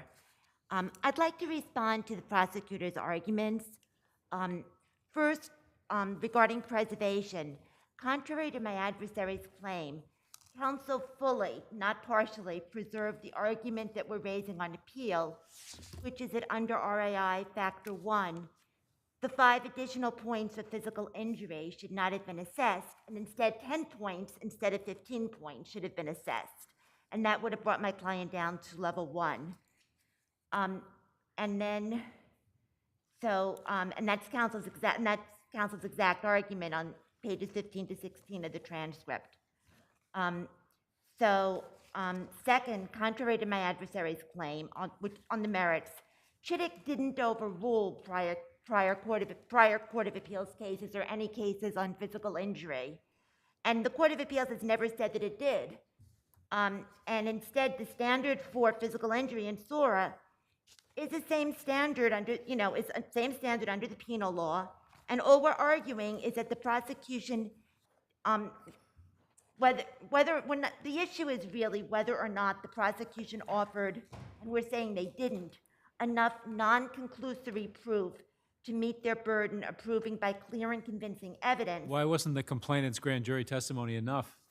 Because, Your Honor, it was conclusory. She only said she assessed her pain. She didn't say that she did any icing, any Tylenol, nothing. All she said was that she had soreness around her anus, which she characterized on a scale of 1 to 10 as being a 7 and lasted for 2 to 3 days. Then apparently, and that was all she said, nothing else. No, that's more than that. She also described the struggle, right? Where she was overpowered by somebody that was clearly stronger than she was, and then she was abused. So I don't understand how that's not enough. Because that doesn't account, that doesn't establish physical injury. It establishes Counsel, it establishes substantial pain. forcible no, Your Honor, because all she said about pain was conclusory. All she said is she said for 7 out of 10, which I don't think is insignificant, it lasts for 2 to 3 days. What more do you want? Because I'd like specifics, Your Honor, as to What how... specifics? It hurt. What specific? Because that's not the standard, Your Honor, that it hurt. Can you please address the People v. Davalos case that's out of this department, where in fact we say exactly what my colleague is pointing to, that is in fact enough for substantial pain. The grand jury minutes where the person says the pain lasted for a certain amount of time, they talk about the level of pain that they felt. What else is there going to be? I didn't catch, Your Honor, what the name of the case was. People v. Davalos out of this court in 2023. Because in all the cases, I've read all the cases, Your Honor. There's always something else. What more do you want? Well, what more would you like? We'd like non-conclusory evidence, and we gave a lot of... Which would be what?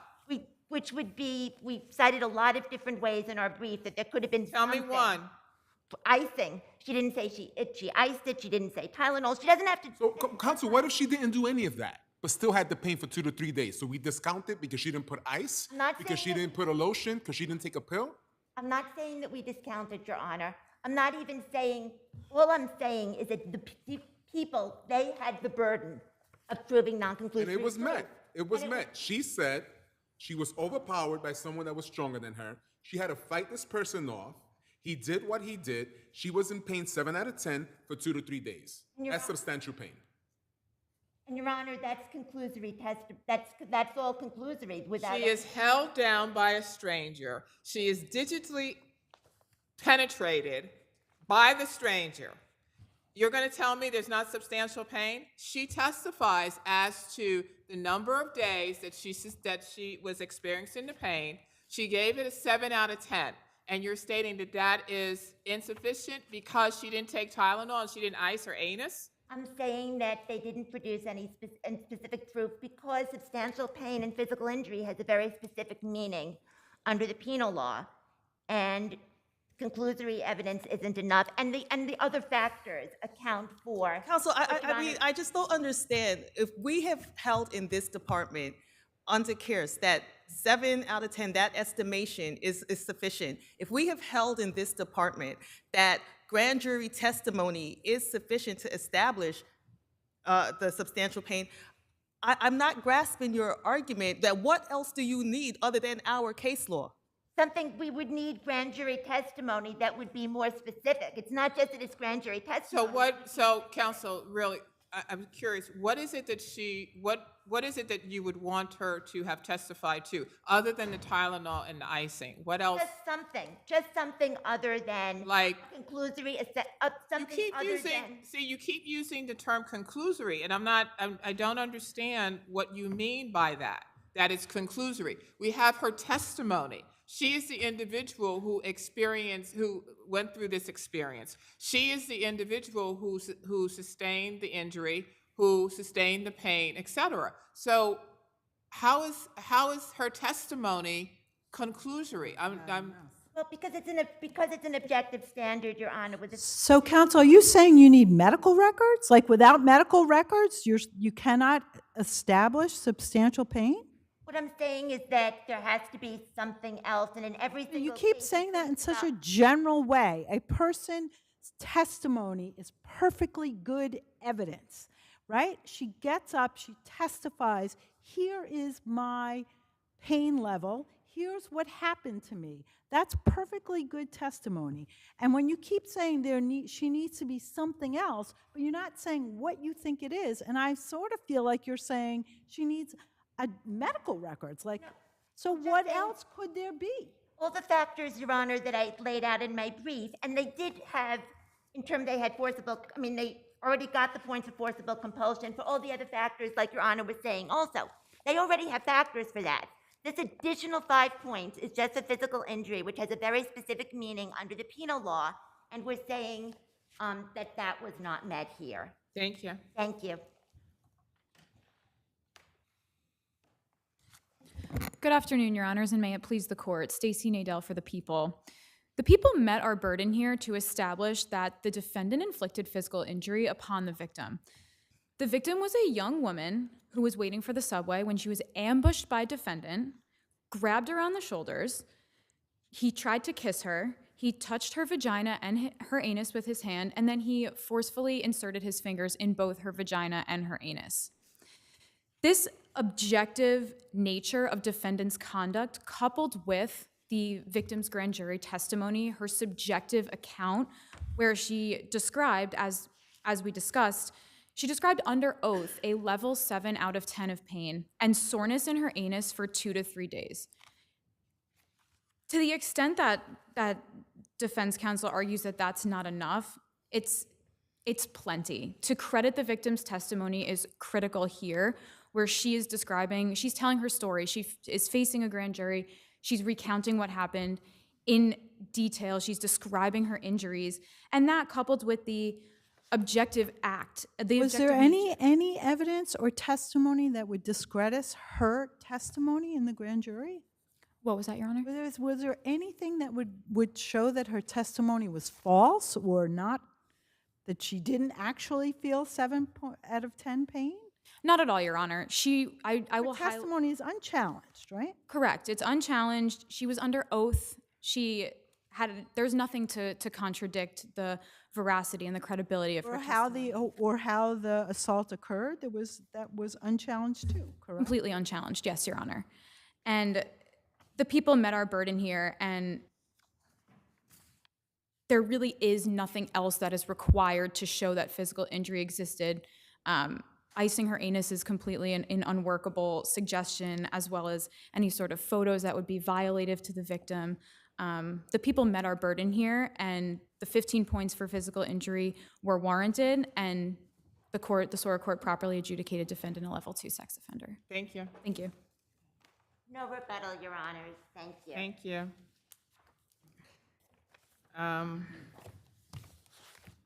Matter of Raymond F.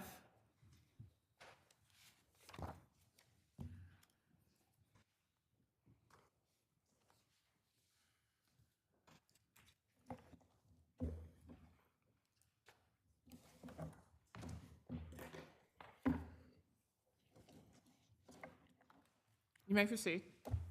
May it please the court, Anna Mitzi representing the appellant, Robert F. This court must reverse the termination of Mr. F's parental rights because there is insufficient evidence in the record to support a finding that Mr. F is now and will be in the foreseeable future unable to parent. Counsel, how do we weigh the factor that the child has special needs? Do we weigh that factor? So that goes into the analysis of, the ability to parent in the future.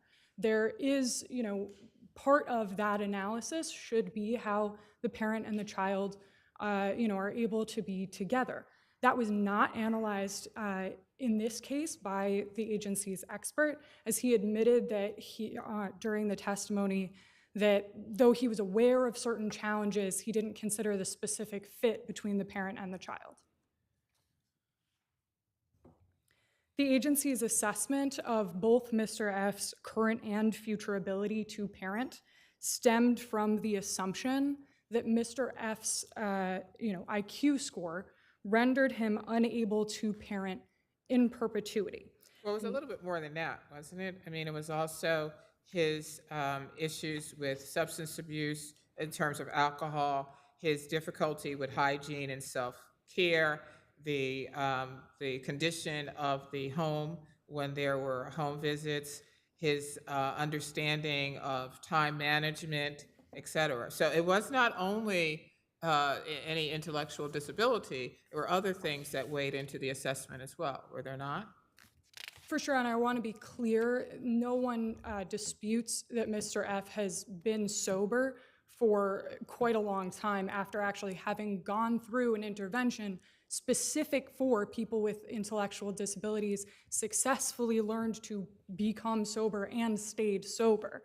The other examples that you mentioned, specific to the home and time management, are things that were not met with interventions specific to Mr. F's needs. They functionally were reminders. But there was one psychologist, was it Stewart, I think, Dr. Stewart, who stated that there was no intervention, there were no interventions which would be appropriate or which would be helpful given your client's situation.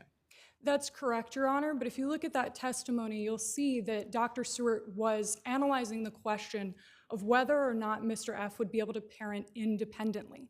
That's not the standard. The standard is whether or not Mr. F is able to parent safely now and in the foreseeable future. But there had been supportive parenting services which had been offered to your client, which I don't recall whether he actually took part in or what, but that they had not been successful.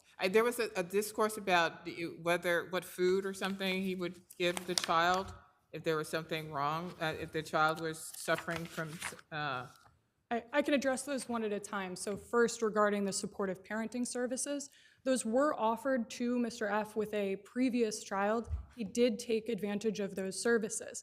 And actually, if you look, the issue with that older child was the ability of Mr. F to understand, his parental role and to connect with that child. In this case, following those parental services, what we see is that the agency's expert agrees that Mr. F is able to connect with his child appropriately, and we see other instances in the record where Mr. F, shows his understanding of being a parent. For instance, So how about the testimony that the Dr. Stewart's testimony that the father was unable to say for how long the 3-year-old child should sleep at night, saying 1 minute, 1 hour, the entire day, the entire night, 8 or 9 hours, and that his testimony that he was just getting, right? That testimony and that observation by the doctor would clearly show that he has adaptive deficits, right? That's pretty basic, not knowing how many hours a 3-year-old should sleep. Well, Your Honor, we would say that what that shows is simply Mr. F's verbal reasoning skills. That's not evidence that Mr. F wouldn't be able to put the child down for a nap and that he would come back 5 minutes later and try to get him up again. Okay, so how about the doctor's testimony that he signed papers regarding medical need for the child but didn't understand what he was signing, even though it had been explained to him, nor how he would screen potential caregivers? It's not just one tiny thing. It's a lot of... If I may, Your Honor? Sure. So it's correct that Dr. Stewart testified to a variety of examples. However, each of those examples does not relate specifically to Mr. F's ability to parent, and moreover, was never assessed following, a specific targeted engagement, which is necessary to know that Mr. F is unable to parent in the foreseeable future. That was not considered here because Dr. Stewart only assessed whether Mr. F could parent independently. Well, so what about his testimony that all the interventions that had been put into place, like housekeeping, parenting services, had not proved effective? So this is not a guy who just looked at a test and said, nah, this guy can't do it. It's a subsidy. Interviewed the person. He went to there was a lot there. And why isn't it enough that the trial court accepted that testimony? So the issue here, again, is that testimony, that the interventions that had been tried hadn't worked, first was not, assessed using the right standard. It was assessed assuming an issue of whether or not Mr. F would be able to parent independently. That's not the issue here. Dr. Stewart repeatedly testified that the question he was answering was whether or not Mr. F would be able to parent independently, not in the face of supports, not following specific interventions. The second issue with that testimony is that it looks at interventions that are not specific to Mr. F's intellectual disability, right? An intervention that is simply saying this needs to be cleaned up is a reminder, not an intervention that is likely to make an impact on someone with an intellectual disability. Without actually working through that and making that effort, the agency is unable to meet their burden that Mr. F is unable to parent for the foreseeable future. Thank you.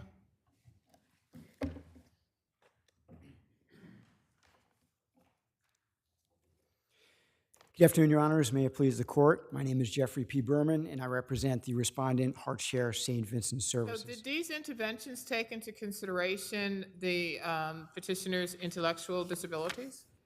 Yeah, I mean, I think it has to be looked at as a whole. The interventions offered were to assist him in taking care of this child and how he would be able to do so, and he was not. And that is essentially attributed to his intellectual disability. The expert was extremely qualified. He was the chief clinician at MHS. He'd done hundreds of these evaluations. Also, that evaluation, don't you think that an important aspect of that evaluation would have been an observation between the child and the parent?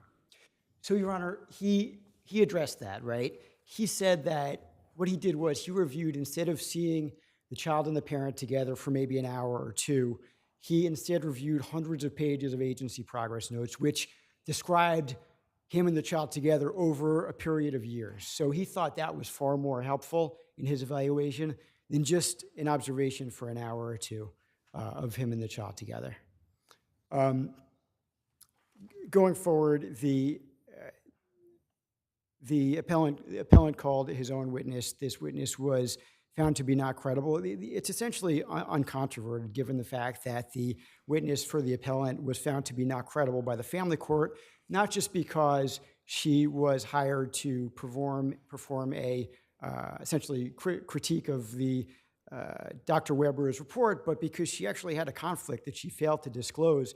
She had a prior relationship with this family, and still, even having that prior relationship, she still couldn't disagree with Dr. Stewart's conclusions that that the appellant would be unable to care for the child now or in the foreseeable future, or that he had an intellectual disability. He also didn't conduct any independent assessments, right? Correct. I mean, at least not for this case. Whether or not she did before, we don't know because she didn't disclose it. So, counsel, do you agree with the father that the trial court relied solely on his IQ level to? Absolutely not. I mean, you could tell just by reading Dr. Stewart's report. He went far beyond the IQ. He dealt with the IQ. He dealt with everything that went into his IQ assessment. He went into the adaptive functioning. He went into all of the interventions that were put in place. And was any of that testimony about the father's ability to parent the child contested? The father's expert didn't contest any of that testimony, right? Correct. Okay. Correct. But stated that it was that if there were interventions, or that if someone set an alarm on his iPhone or something like that, he would be able to do certain things. Maybe, but I mean, really, that's it's just not enough to be able to parent a child. Thank you.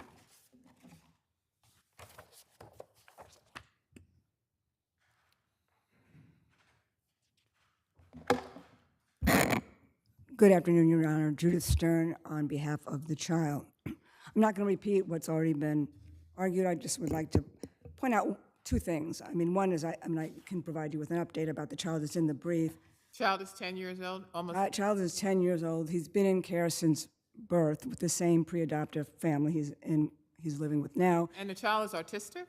Child is autistic. I can tell you from the most recent permanency report, he's got significant deficits and behavioral issues, and that would make this even more challenging for any parent.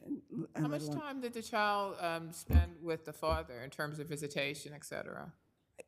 I don't recall exactly how much time, but I know that the visits never progressed beyond supervised visits. He's never had independent visits with the child. He's had visiting coaches. He's had visit supervisors that have tried to work with him, have worked with him. And there's no question he loves this child. He wants a relationship. And the sad thing is that it's just not a feasible possibility. And to the extent that Dr. Drago kept on emphasizing that these were not targeted services, if they gave him targeted services, he could make some progress. And even if we would assume that there's some basis for that, this would have been, and even Dr. Drago acknowledged it, that she knew of no provider in New York that could give him those services, and that it would take repetition after repetition after repetition for we don't know how long. And meanwhile, this child is going to be, this child's already been in care for 10 years. It would just continue for an indefinite period of time with no permanency. And the child has these pre-adoptive parents who are just waiting for the outcome of this appeal to be, if it's affirmed, to be able to proceed with the adoption. They have identified their lawyers. They have the paperwork ready to file. So unless Your Honors have any other questions, I will rest on my brief. Thank you.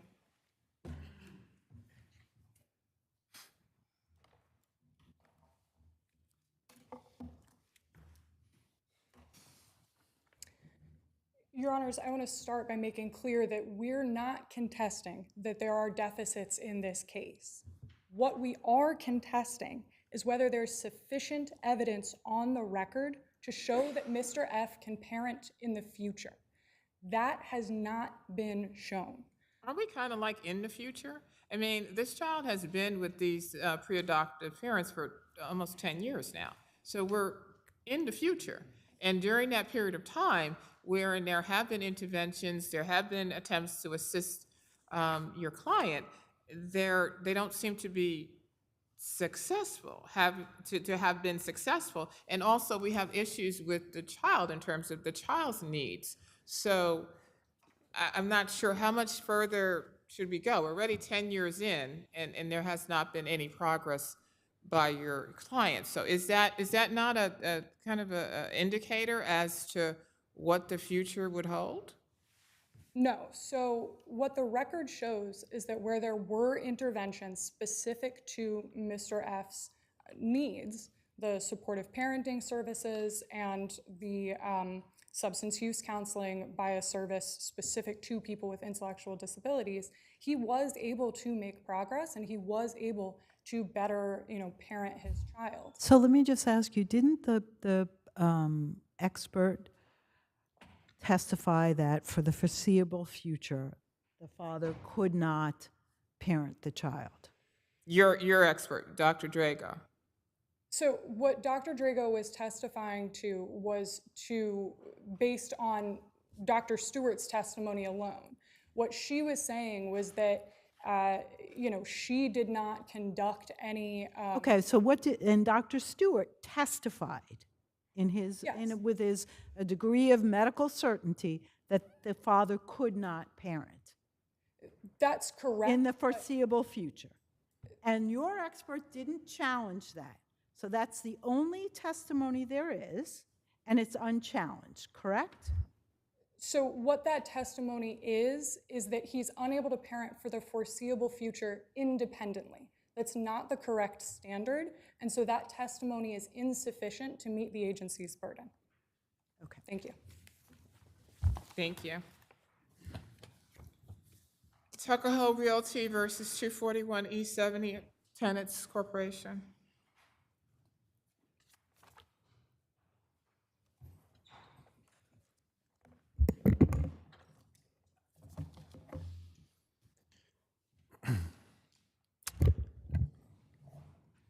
Good afternoon, Your Honors. Aaron Lockheimer on behalf of Appellant. Your Honor, the court below incorrectly granted summary judgment to landlord and denied tenant's motion for summary judgment. At a minimum, both motions should have been denied, given that there are issues of fact in this case. And the question that is before the court is whether or not the landlord is permitted to charge the tenant for cold water. Well, the lease, section 28C of the lease indicates that cold water is going to be charged, and the landlord is the sole judge of whether or not there are unusual quantities of that, right? So, Certainly, Your Honor, 28C actually only refers to water. It doesn't say cold water.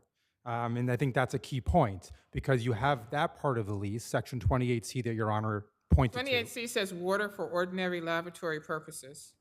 Correct, Your Honor. That doesn't mean cold water. If I go to the bathroom, I use hot water to wash my hands, right? So it doesn't, that doesn't. I'm sorry, it says water, but you're reading it to mean hot water?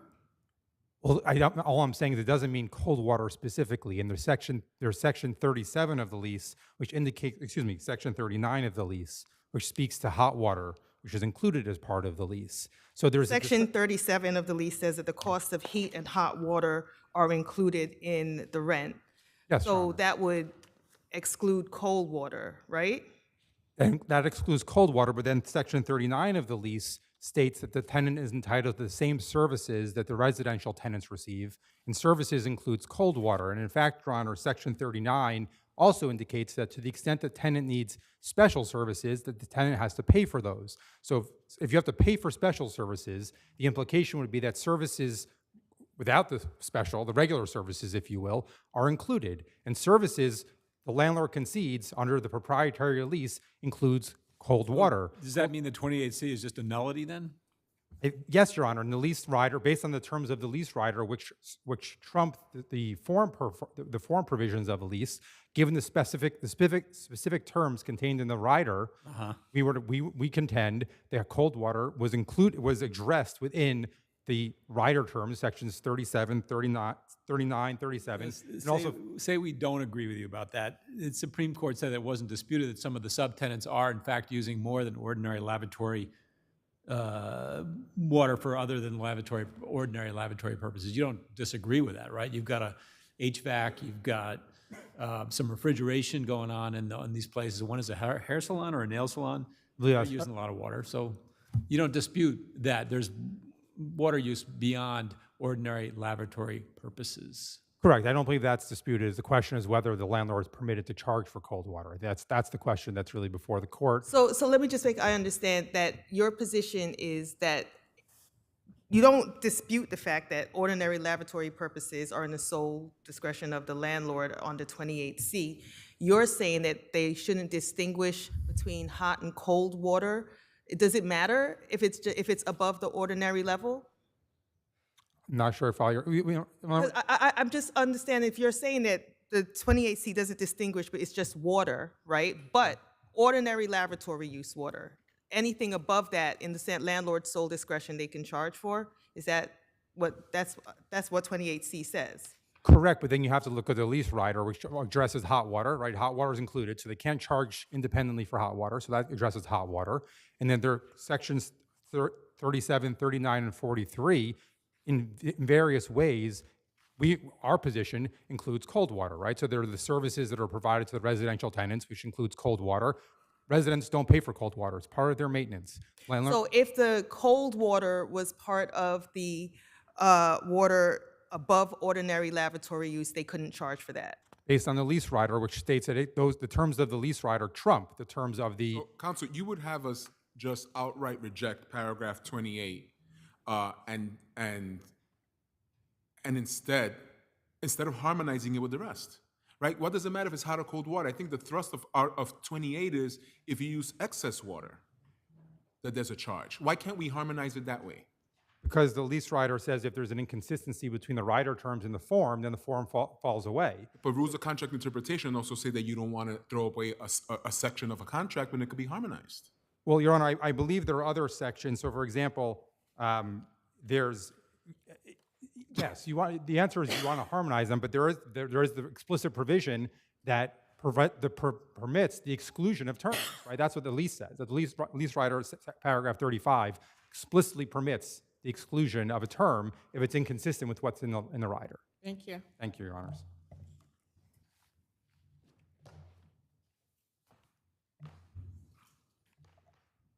Good afternoon, and may it please the court. Drew Packett on behalf of Respondent, the co-op.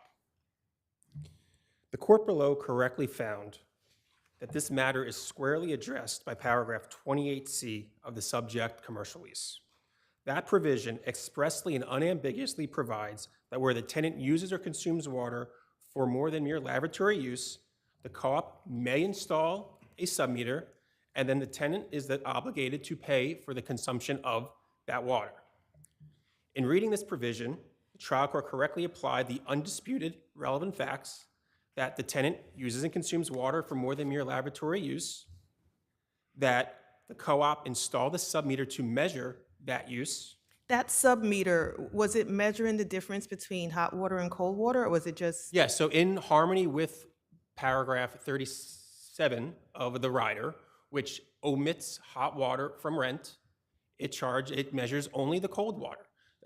If there was an intention of the parties to get rid of paragraph 28C, it wouldn't have specified hot water. So is there anything inconsistent with saying you get your regular cold and hot, but if you're using a lot more cold, then you have to pay for it? Are those inconsistent provisions? So I just want to make sure I understand your question correctly. In terms of, there's no limit on hot water. The lease and the rider to complement each other? Yes, so in our brief, we argue that the provisions are harmonious. And also to go in terms of utilities, and this goes a little bit to paragraph 39, which talks about services. This is not a case about whether or not the co-op cut off water. This is a case about who is responsible for the consumption of water. Here it ends up being cold water in the commercial space. Paragraph 37 identifies certain utilities that can be submetered, electricity and gas. This is consistent with 28C, water can be submetered. There's nothing in the rider that prevents the co-op from enforcing paragraph 28C of the commercial lease. So there's no limit on the use of hot water, right? According to the lease, there's no limit on the hot water. And unfortunately here, there's a large amount of cold water that's being used. They're using an outdated HVAC system. The co-op's expenses have increased rather substantially. There had been talks about trying to address the wasteful appliances. But at the end of the day, the co-op installed the submeter as it had the right to in mid-2017. From that moment forward, has been billing the commercial tenant for the water and have not been paid. And I just want to add real quick, the commercial tenant has 5 or 6 subtenants. Each one of those subtenants' leases allows for it, meaning the commercial tenant, to get back water charges for the subtenant's water consumption in that space. And on top of that, the nail salon even pays, I believe it's either $300 or $400 a month in its own water that's going directly to the commercial tenant. So again, So you're saying the commercial tenant is passing those charges on to the subtenants? Well, I don't know if that's what they're doing. All I know is that the lease allows them. Basically, the subleases that they have with their subtenants mirrors 28C. I don't know. I don't know if they actually collect the money. I just know that Well, I guess we'll find out. They collect $400 a month from the nail salon for certain water usage. So if nobody has any other questions, we rest on our brief. Thank you.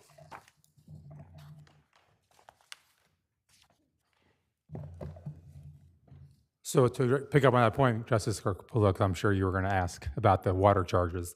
The lease. You have that provision in your subleases? It says may charge. And do you? I believe the nail salon might be the only one. I don't. But you do charge. So what you're saying the landlord can't do, you're doing to charging for your subtenant. It's protective in nature, and just asking you. Is that right? Yes. Yeah. But I think there's a huge discrepancy because the landlord is to date, I believe it's approximately over $200,000 in water charges that they're seeking to impose on the tenant. We're talking about a $300 fee, if you will. It's not on their actual consumption, right? So I think it's not like there's cover here between the nail salon. It's $300 per month. It's not $300 per year. Correct, Your Honor. Okay. Yeah, no, I'm just saying. So even at that rate, it's still a fraction of what the landlord claims that the tenant has to pay here. I would just add, Your Honor, that I didn't get a chance to touch on earlier, the tenant's rent is calculated as a percentage pursuant to the lease, as a percentage of the operating expenses of the property. The operating expenses, the landlord admits, includes the cold water. They're paying for that. There's that percentage is covered. So to the extent the landlord's using a percentage of the building water, right, they're paying a percentage of the operating expenses. No, aren't they charging you based on the meter? That's a separate. Well, that's the separate charge, but their monthly base rent. The base Right. rent is calculated. They're not charging you extra for your monthly hot water, are they? No, I'm talking about cold water. Okay, so then what has that got to do with anything? Because to the extent that the tenant is obligated to pay for cold water, they're paying for it through the percentage of the operating expenses that are incurred by the building. That's how the base rent is calculated. It's a percentage of operating expenses. Operating expenses include cold water. So if my tenant, they're charging you twice? correct, Your Honor. So to the extent my client is obligated to pay for cold water, they're paying for it. They're paying for whatever the percentage is in the lease that was agreed upon by the parties.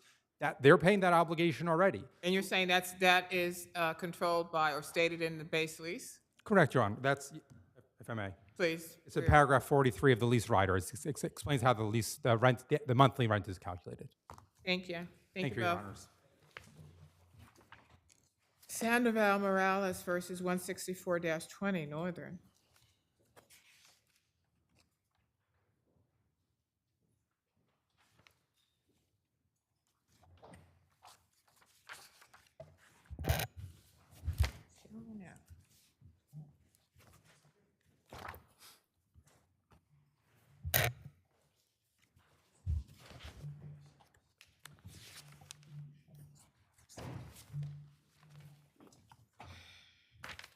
Good afternoon, Your Honors. May it please the court. My name is Emma Schwab. I'm counsel for Appellant Capital Builders Incorporated in this matter.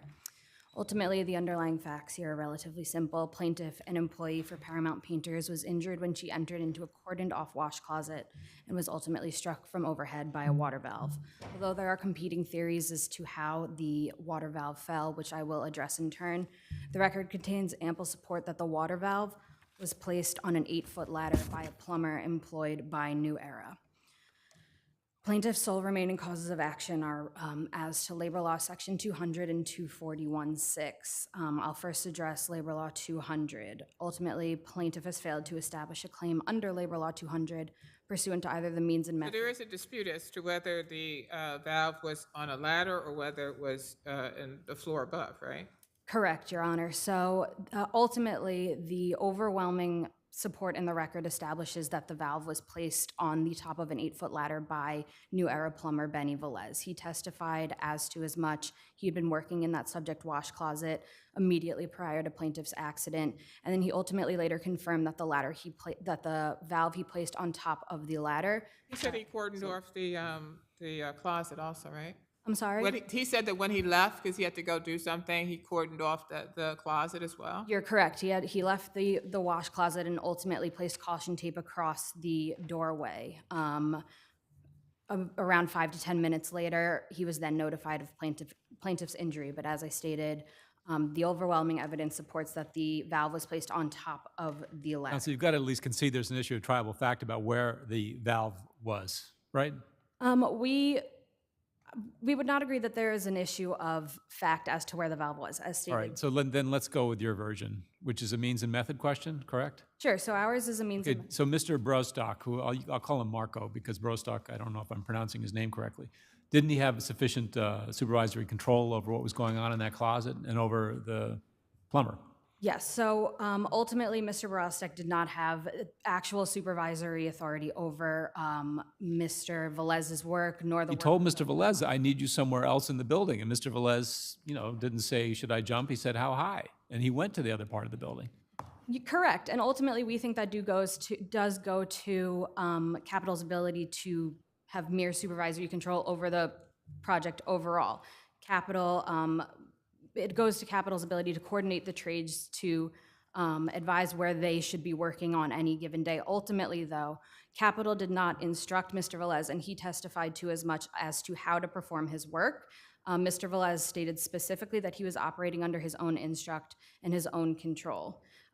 There's no evidence in the record to establish that Mr. Brosek ever informed Mr. Velez on how to perform his work. Further, there's no evidence in the record that Mr. Brosek instructed plaintiff as to how to perform her work. She was supervised solely by her own supervisor from Paramount Painting. Well, what about her testimony as to the missing tiles? Would that not go to Capital's liability as to knowledge? Sure. So as constructive notice or knowledge of the sure, and missing so tiles? you're commenting on the dangerous condition theory under Labor Law 200, and yes, we recognize that plaintiff has set forth an alternative theory. However, again, this is against the clear record where Mr. Velez stated very specifically where he placed the valve and was then able to harken But back. okay, but the plaintiff said she thought it fell from the ceiling. So when you're saying believe her, now don't believe her and believe him, can you see how that creates a problem? Of course, and then just addressing her testimony. So plaintiff believed it did fall from this hole in the ceiling. However, plaintiff testified specifically that she did not see where the valve, did not see the valve fall. Says, I think it fell from the ceiling. And we can't discount that statement, can we? Again, I think you are able to take her statement and then place it into context of the overwhelming record, which does show that it was Mr. Velez who placed it on the ladder. In any event, even if the valve had fallen from the subject ceiling tile, as plaintiff said, the New Era plumbers were working in that subject wash closet immediately prior to her accident. They were working in that specific ceiling on the water heater. Ultimately, if there was a hole in the ceiling where it had allegedly fallen, where the valve had allegedly fallen from, it was there in furtherance of New Era's work that day, and not only that day, but 5 to 10 minutes prior to plaintiff's accident. Have you established that on the record? Did you even put that in the record? Yeah, I believe it's in our reply papers. Okay. I mean, again, the testimony at least establishes that Mr. Velez was working in that subject. He stated he was working in a heater in the ceiling, and that the valve, and that he would remove the specific valve from the ceiling and placed it on the ladder. You have time on rebuttal. Thank you. Thank you.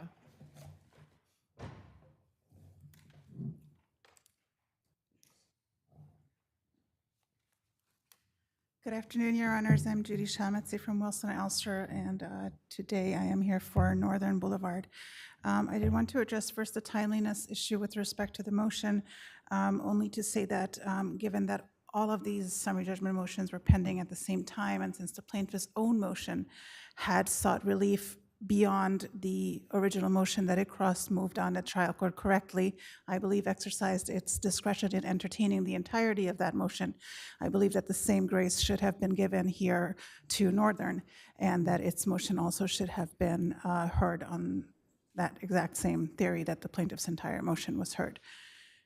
With respect to the substance, I defer largely to my colleague here. I do believe with respect to whether the valve fell from the ceiling or not, I find in her testimony it relevant that she didn't see it fall, and I understand that that's a fine distinction perhaps to make, but the reality is she is not looking up and sees this thing coming at her. So what she knows, based on her testimony, is that it is falling. Let me ask you, who did you cross move against? So technically the cross motion. No, it's not technical. It's a CPR question. I understand the Who did you cross move? Flushing's motion. And what was Flushing's motion? Flushing's motion was not at all the things that they cross moved for, Your Honor. I have no dispute with that. All right. It So was when you say absolutely you filed on the cross-moved, wrong cross motion. No question. When you say you crossed, so you really didn't cross move because you didn't seek any relief against Flushing. Cross moved on the wrong motion. Okay, but Your Honor, I agree. I have no. I'm not trying to defend the fact that this was filed on the wrong. So, okay, but if you file a not cross motion 2 months after the deadline, and did you put in anything, any Brill stuff? I didn't put anything Okay, to do, but I take your point. The royal we. Did you put any Brill stuff in? We filed under the wrong I'm cross asking motion you number. about I the don't Brill. know that anybody knew that. No Brill. No, here's why we filed it too late. It's a cross motion that doesn't seek any relief against the party against whom you've cross-moved, and you haven't put in any excuse for why it's 2 months after the deadline. All of this is true, and all I'm saying. Yeah, what are you saying? All I'm saying is that this is a labor law case with multiple motions pending at the same time. Everybody knows that they're all going to be decided at the same time. Oh, but that doesn't relieve you of your obligations, does it? It doesn't. It does give the court discretion, Your Honor, to entertain the motion. What case does in it the say same that? way that it. I'm sorry, Your Honor. What case says that if I don't move, if my cross motion has nothing to do with the motion and it's 2 months late, that the court doesn't have to look at the Brill factor? Well, first of all, the court itself, in this set of motions, right, entertains the plaintiff's motion beyond the scope of the motion that the plaintiff is cross-moving on. But you don't represent the plaintiff. Well, I don't, but all I'm saying is if the court exercises its discretion in that regard, I do believe that that same discretion should have been afforded to Northern. And the Lappin case is the one that we relied on to answer your question with respect to what case it is. And I know that there's many cases discussing Lappin after, but even after that, there's Lappin and Kershaw itself cites Levinson, which again holds that the proposition remains true, that when there are motions that are dealing with the same core issue as there were here, even if ours was filed on the wrong cross motion number, no question, there are core motions here at issue with respect to the plaintiff's liability under 200, negligence, and 241, that those issues the court has the discretion to reach, and when it does, that it can. Without any Brill showing? Under I don't know. I Levinson, don't. That's I true, don't. Your Honor. Yes. Okay, I'm gonna disagree with you on that. Okay, thanks. Who do we have next? Nura? Plaintiff?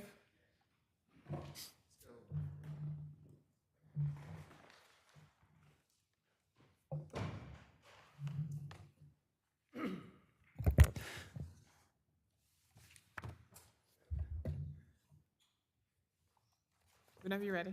Good afternoon. Michael Taub from the Plata Law Firm for the plaintiff respondent. May it please the court. Let me continue along the same thread with the lateness issue. There was no, if you will, Your Honor, no Brill stuff explained in 164-20 Northern's brief. Also, to take exception with what my adversary said, the plaintiff cross-moved on the Capitol Builders motion for the same relief as Capitol Builders moved against the plaintiff. This is also a 240 case. No one's mentioned that yet. And the reason we pled 240 is what I mean. The reason why no one's mentioned that is because neither of the defendants moved against the plaintiff for 240. We didn't cross-move for 240. We only cross-moved on 200 and 241-6. We purposely. May I just ask you, do you agree that the plaintiff testified that she thought that the valve fell from the ceiling? Can you repeat that, Your Honor? Did the plaintiff testify? I thought I read that the plaintiff thought that the valve fell from the ceiling. Yes, that's correct. Is that not true? You are not incorrect. You are correct. I am correct. The plaintiff. Right, so there's two different versions of how this accident occurred. The plaintiff testified that the valve fell from the ceiling, but let me back up the bus a little bit, because she also testified that the ladder was not open. This is a really small room. She testified that the ladder was on the sink. If you walk in, the sink's on the right side, in the back, and she testified that the ladder was on the left side. So if a jury were to believe her testimony, right, that means that the valve could not have fallen from the ladder. It had to have fallen from, as she believed, from the ceiling. The ceiling itself. Well, he didn't say, there was no testimony that I saw exactly where on the ladder he had placed the valve, right? It was, I didn't see anything in record whether it was the top rung all the way at the top or bottom. There was actually conflicting testimony on that, Justice Weber, and Mr. Velez himself was the party who gave the conflicting testimony. At one point he said it was on the top. Right. And at one point he said there were little. Right, he said he placed it on the top of the hole. ladder. And he also, after the accident, he told your client that he had left it on the ladder, right? That is correct. He said he left it on the ladder. But he said two things. He said he left it on the ladder, and he also said he left it on holes in the ladder. There are like little indentations on top of the ladder, apparently, where you would, according to Mr. Velez, where you could put some stuff. And he had other things there as well. And he also testified that he put, and I don't recall exactly what it was. It's a very big record. But there was something else that he put into the ceiling as well, where if credibility is needed for what Ms. Sandoval-Morales stated, it's there. Did Ms. Morales testify that she broke the caution tape open from the door? No. So, As a matter of fact, not only did she not testify to what Your Honor just stated, she said that there was no caution tape there. As a matter of fact, she said there was no door there. okay. So this record is replete with questions of fact, as some of the questioning has indicated. There's a question of fact where the valve fell from, and most respectfully, defense counsel for Capitol Builders is asking this court to engage in issue determination and issue resolution, which is, again, respectfully, improper for a What court to about do. Capitol's, anything in terms of Capitol supervision of the individuals? There was a question of fact there as well, as Justice Moulton said before. Mr. Brostek, Marek or Marco, as he was called, asked Mr. Velez, in quotes, Mr. Velez to come downstairs. And yes, Mr. Velez essentially said, okay, I'm not going to ask whether I should jump, I'm going to ask how high I should jump. At the very, very least, there are questions of fact here on the issue of direction and control, whereby Capitol Builders would have been entirely proper in using that argument, as it did, to defend against plaintiff's motion for summary judgment. The lower court was correct. The decision should be affirmed, and if the panel has no further questions, we will rest on our brief, and thank you for your time. Thank you. You're Paramount or New Era?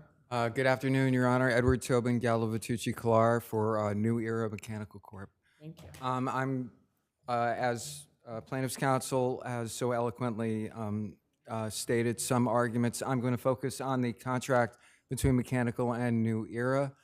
As the court is aware, and contract self-explanatory, in order for contractual indemnity to apply, there must be a finding or showing that New Era was negligent. Here, what else could we do?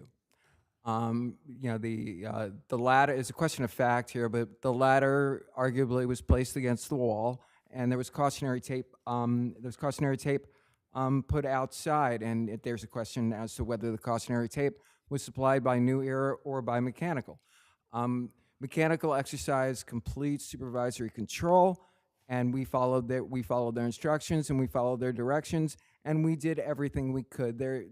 As the record will make clear, and it is a question of fact, but we are very confident that a jury will determine that there was no negligence on the part of New Era. Therefore, no contractual indemnity applies. Also, Mechanical has not demonstrated that it was completely free from negligence. Again, a Mechanical exercised full supervisory authority and control, and the record's very clear that that Mechanical had the authority and the power to stop work if it believed that there was a dangerous condition going forward.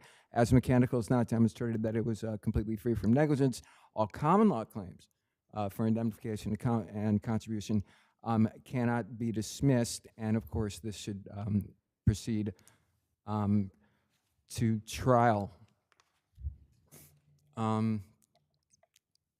Also, as the court has questioned, there is an issue with respect to means and methods, and that is also a matter for trial. With respect to Northern's untimeliness of their cross motion, to the extent that Northern is seeking relief from New Era in the so-called cross motion, it was filed 60 days late. They made no argument below offered any explanation as to why the motion was untimely. Therefore, that argument is not preserved on the record for appeal. And also, to the extent that it's seeking relief against New Era did not move in the court below. Therefore, as the court is fully aware, as a matter of law, you can't cross move against a non-moving party.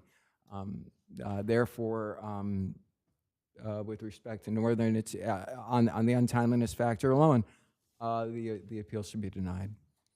Any questions? If not, I rest on the brief, and thank you very much. Thank you.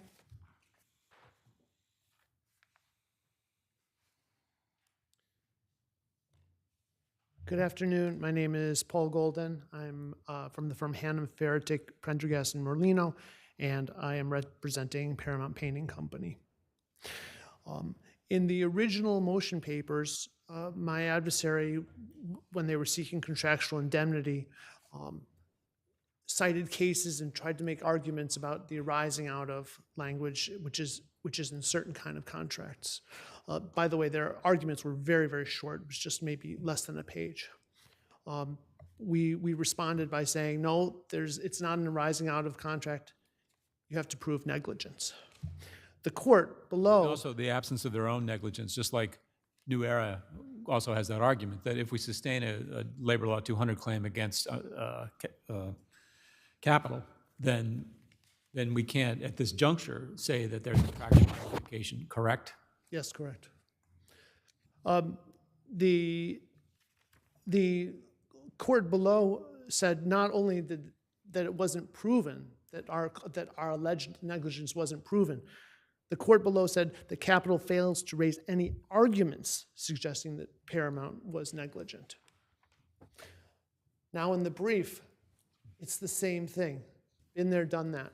The original, their papers, that portion that affects my client was very, very short, but it again was the same thing. Here's a bunch of cases which are the arising out of language, and here's why the court should apply that. And all I did was say, this is not the right language to look at. We have to look at negligence, and you simply haven't proven negligence. I might argue that even if it was the other kind of language, which it wasn't, there's a very good argument to be made that the injuries didn't arise out of the work that was done by Paramount Painting. But leaving that to the side, I'm not going to, obviously I can't repeat everything that's in my papers, but even if there was some evidence of negligence, and I can't imagine that there would be, failing to wear a hard hat is not negligence. And there's also the fact that they put in their own papers that a hard hat was not necessary at this time. That's throughout their papers. But when they were going after my client, in the brief anyway, then they said, well, that's negligence not to wear the hard hat. Well, they said painters don't wear hard hats sometimes. That's right. That's in their brief. They're saying that they don't need to wear hard hats, but then they're at the same time pointing the finger at my clients for saying, well, why didn't you wear the hard hat? And that's negligence per se. And of course, I've never seen a case that said someone failing to wear a hard hat is negligence. If they get injured, that means it's their own negligence which caused the injury. That's ridiculous. If there's no questions, I'll just rely on my brief. Thank you. Thank you so much. Capital. Thank you. And just to address the contractual indemnification claims briefly, specifically as to New Era, we believe just a cursory review of the record establishes New Era's negligence. Again, if the prevailing theory as to how this accident occurred, where the valve was placed on the top of the ladder, it was done by New Era's plumber, Benny Velez. Ultimately, any accident was causally connected to the placement there. As for Paramount, ultimately, plaintiff was injured while in the course of her work on behalf of Paramount, and she was supervised solely by her Paramount supervisor. Specifically, that supervisor instructed her to wash the paint buckets that ultimately led to her being struck by the valve while she was in the wash closet. As to the failure to wear the hard hat, any comparative negligence on the part of plaintiff ultimately is attributed to her employer, and there is evidence that she was provided a hard hat and failed to I'm wear sorry, one. repeat that? I'm sorry. Any comparative negligence on the part of plaintiff is attributed to her employer, Paramount, and the record does contain evidence that she failed to wear the hard hat, which ultimately we believe would establish her comparative negligence partially in connection with this accident. And then just briefly to deal with the Labor Law 241-6 claim, plaintiff's sole remaining industrial code allegation is pertaining to head protection. It's 1.8C. And it ultimately states that where there's a danger of being struck by a falling object or material, head protection is required. In the wash closet? So head protection would be required in the wash closet where she's washing out the... That is what 1.8C states, and yes, it would be required in the wash closet. However, such protection was not required in the wash closet as there was no risk of falling. So there would be a danger of being struck by falling objects or materials in the wash closet? Correct, Your Honor, that's correct. That is ultimately what 1.8C says. However, the underlying court did dismiss plaintiff's 1.7A claim as to overhead hazard, stating that there is no testimony establishing that the washroom was normally exposed to falling objects. Thank you. Thank you. Yeah, Northern, you have a questionable force claim? Your Honors, I just wanted to point to two record sites. One is 2772, which is the plaintiff's cross motion, which seeks relief for two reasons.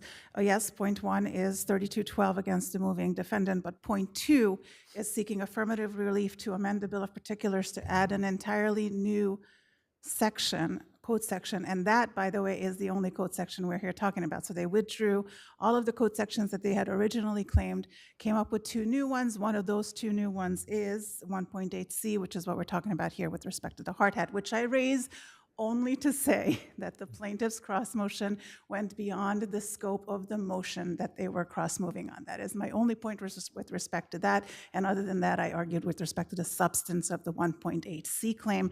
And then just returning to the question of the plaintiff and whether she saw the valve fall on 513, she answers very specifically. She is asked specifically, did you see it fall? And she answers, no, I felt it. And with that, Your Honors, I rest on my brief. Thank you. Thank you.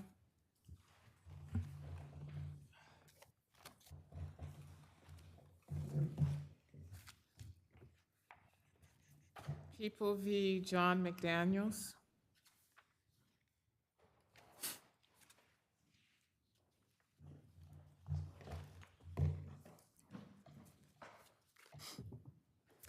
Good afternoon, Your Honors. I'm Liza Batkin from the Legal Aid Society, representing appellant John McDaniels. Mr. McDaniels has lived his entire life on the streets in the 14 different foster homes he moved between as a child or behind bars. He has already served 6 years in prison for the underlying offenses in this case. We are asking the court to reduce his prison sentence by 1 year, which would shorten his post-release supervision from 5 to 4 years. Mr. McDaniels' offenses were undeniably serious and deserving of punishment, but they must also be understood in the context of his life. He was taken from his parents at the age of 4 months old because they were abusive to him and to one another, sending him into foster care, 14 different foster homes, and eventually onto the streets of this city where he struggled with substance abuse and severe mental illness. None of this excuses what he did. Indeed, he took responsibility right away and proceeded to plead guilty. But this background does support a very modest sentence reduction, especially since he was sentenced. Counsel, did he do an appeal waiver? Yes, there was an appeal waiver. It's a pretty extensive appeal waiver, right? There were several shortcomings in the court's colloquy. The court failed to tell him that despite the waiver, he could still challenge the court's jurisdiction, didn't explain the difference between an illegal and an excessive sentence, implied that he would be waiving his... Have we ever said that one has to explain the difference between an illegal and excessive sentence to have a good appeal waiver? That on its own conceitedly would not be enough to invalidate the appeal waiver. But those three shortcomings, combined with the fact that in this case, unlike in many other cases that come before you, we can't rely on the more thorough written appeal waiver because there was no confirmation on the record that he had read it, understood it, or discussed it with Well, his... with the written waiver, the court asked counsel whether he had gone over the waiver with the defendant. Counsel replied, "I'll do so now," conferred with the defendant off the record, and then told the court that he explained the waiver of the right to appeal with the defendant and was now executing the written waiver of the right to appeal. There was no confirmation with Mr. McDaniels that he had read it or understood it. Counsel represents Mr. McDaniels. He stated, "I'll do so now." He stated that he explained it to his client and that the defendant was now executing the waiver. So you're saying, again, that we should now require that the defendant acknowledge that what his attorney is stating is correct? Well, this court in People v. Bellamy earlier this year did find an appeal waiver invalid where the court failed to confirm with the defendant that he had read the written waiver, discussed it with counsel, or understood it. But even if the written waiver were taken into account here, it's our contention that the colloquy would have been inadequate. A written waiver can't cure an inadequate colloquy. And So the defendant was actually sworn in, and the court asked the defendant whether or not he understood the waiver, whether he had spoken to his attorney, and whether he understood that he was giving up certain rights. And the defendant acknowledged that he had done so. He also acknowledged that he was satisfied with his attorney. So again, does that address any perceived deficits in the waiver? Well, no, because he wasn't asked if he understood specifically the written waiver, but I'd also like to remind the court who Mr. McDaniels was. He stopped school in 9th grade because he needed special education, and he spent time as a teenager in a psychiatric ward because he had bipolar disorder. Had he been convicted of a crime prior to this conviction? Yes, he had, but we don't know what happened at those court colloquies or the adequacy So of he was a them. pred for what? What was he a predicate for? There was a... Criminal sexual act. Oh.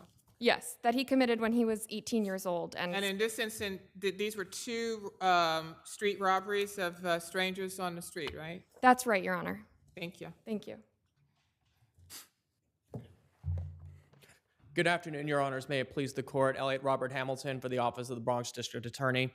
As Your Honors pointed out, for all the reasons stated, defendant validly waived his right to appeal, which forecloses review of the excessive sentence claim. If there are any further questions based on the comments of the court or anything in our brief, we ask that you affirm. Thank you. Just briefly, the legal question really is whether 6 years in prison was too much in this case, but I'd also point out that since it would result in a reduction of his post-release supervision, the conditions of post-release supervision are very onerous for someone like Mr. McDaniels, who has been unhoused his entire life and, to my knowledge, has no cell phone. It's extremely easy to accrue technical violations that have no bearing on his danger to society and yet expose him to more time in prison. So because his sentence was excessive, we do ask for the modest 1-year reduction. Thank you, Your Honors. Thank you both. Ashkian versus Cresco Labs.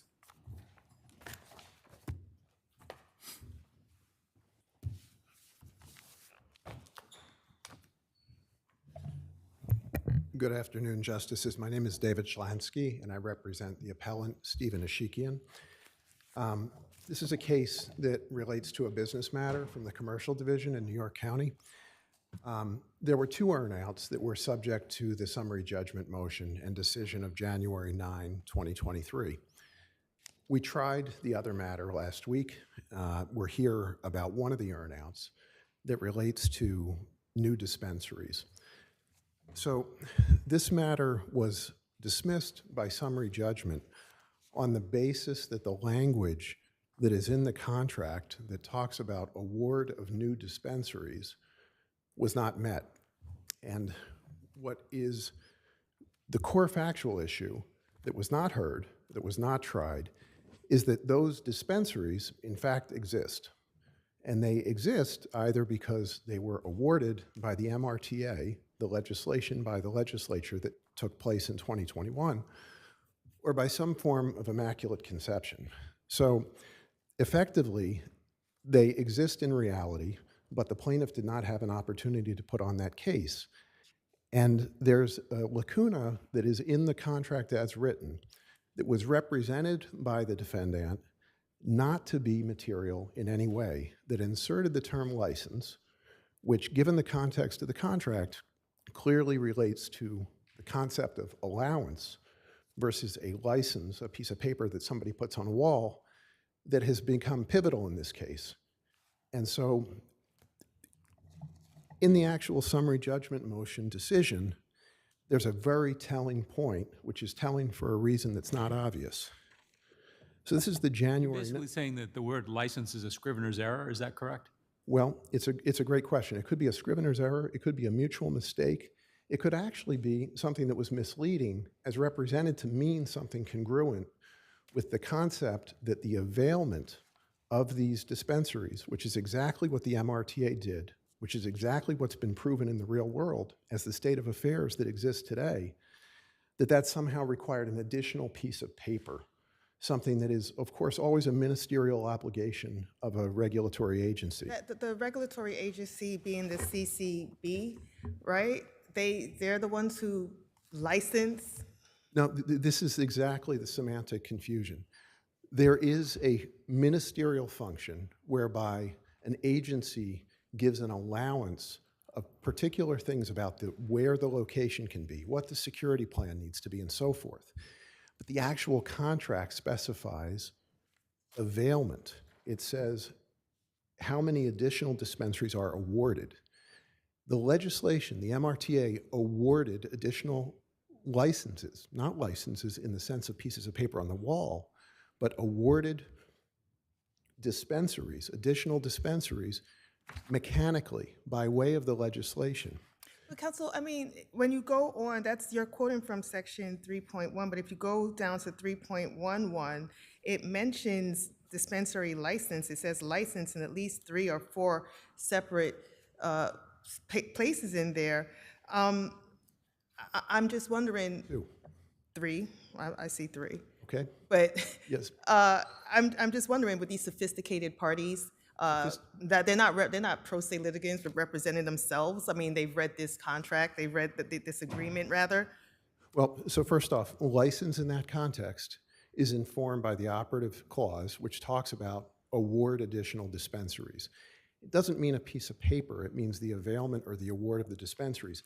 And in fact, this is right in the summary judgment decision on the carryover from pages 4 to 5, where the judge writes, in a somewhat strained argument, defendants suggested at oral argument that their dispensary locations have been approved and that the MRTA does not actually provide for them ever to receive facility-specific licenses. So this is the idea of the Immaculate Conception, that these facilities are operating today, but the defendants claim that there are no licenses, but somehow they have this availment where they were awarded by the MRTA. What about section 3.2, where it goes on to talk about the preference in securing a recreational license and receiving recreational license? That's also. It's exactly right. This is exactly what was tried last week, which is there was no piece of paper that said there was a license. The key issue was the MRTA.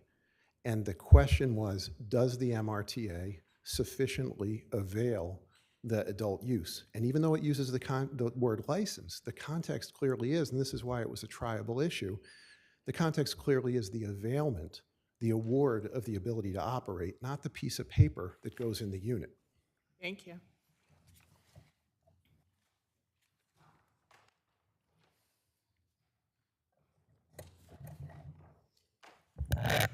Good afternoon, Your Honors. May it please the Court. Kelly Ellis on behalf of the Cresco respondents. We respectfully request that the Court affirm the trial court's ruling, both granting summary judgment to Cresco and dismissing the reformation claim as a matter of law. Your Honors, this is a fairly straightforward contract dispute. The trial court applied the plain language of section 3.1, which does not make any reference to the MRTA, no reference to statutory schemes whatsoever. What does it say? It says the New York Department of Health, the then operative cannabis regulator had to award or issue dispensary locations before a certain deadline date. No reference to a statute, even though the parties knew at the time of contracting in 2018 that statutory authorization precedes regulatory award.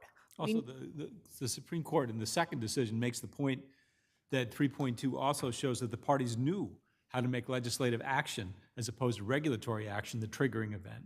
That's exactly right. You agree with that, obviously. Yes, absolutely. If it had been the case that the parties intended for the dispensary share trigger through Section 3.1 to be triggered by authorizing legislation that authorized a regulator to allow additional dispensaries to be opened by Cresco and no more than 15 other operators by a certain date, they could have said so expressly. As Your Honor points out, this was a counseled $100 million merger transaction with two contingent share classes, sophisticated business people, a negotiated contract represented by deal counsel.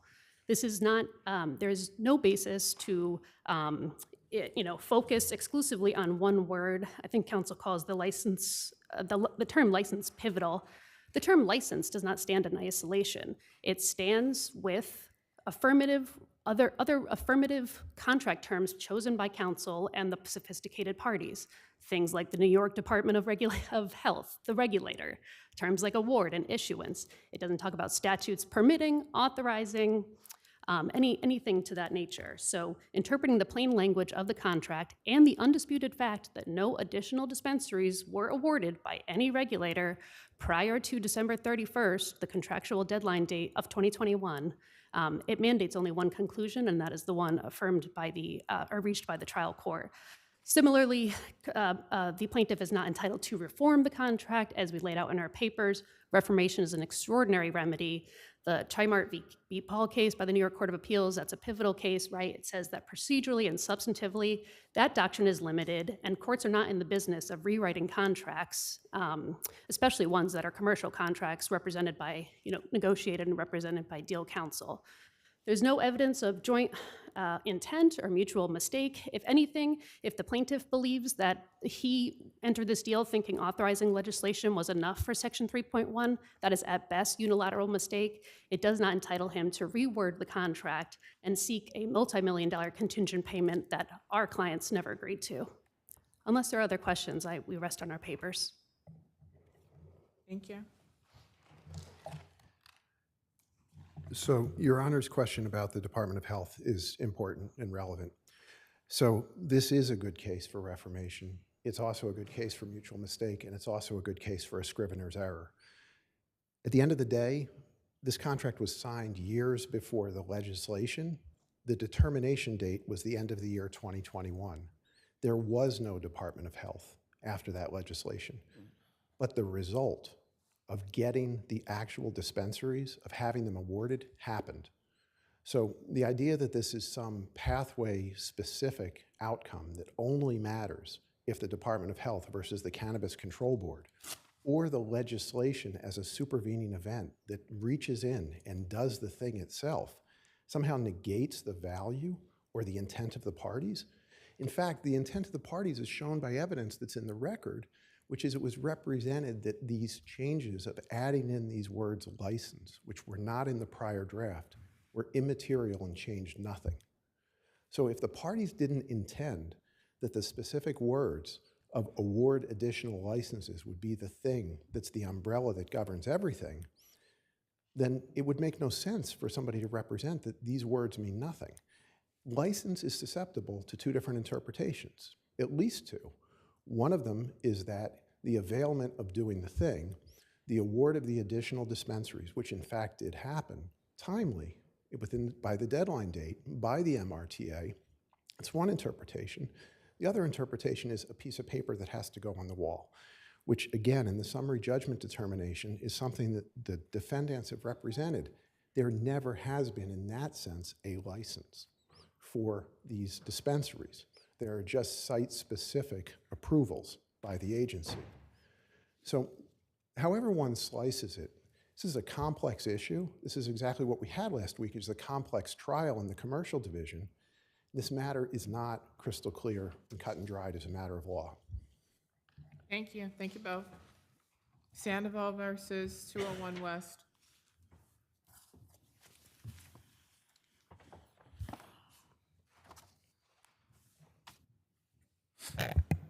Good afternoon, Your Honors. We are seeking a reversal of the portion of the lower court's decision granting summary judgment to the plaintiff under New York State Labor Law, Section 40.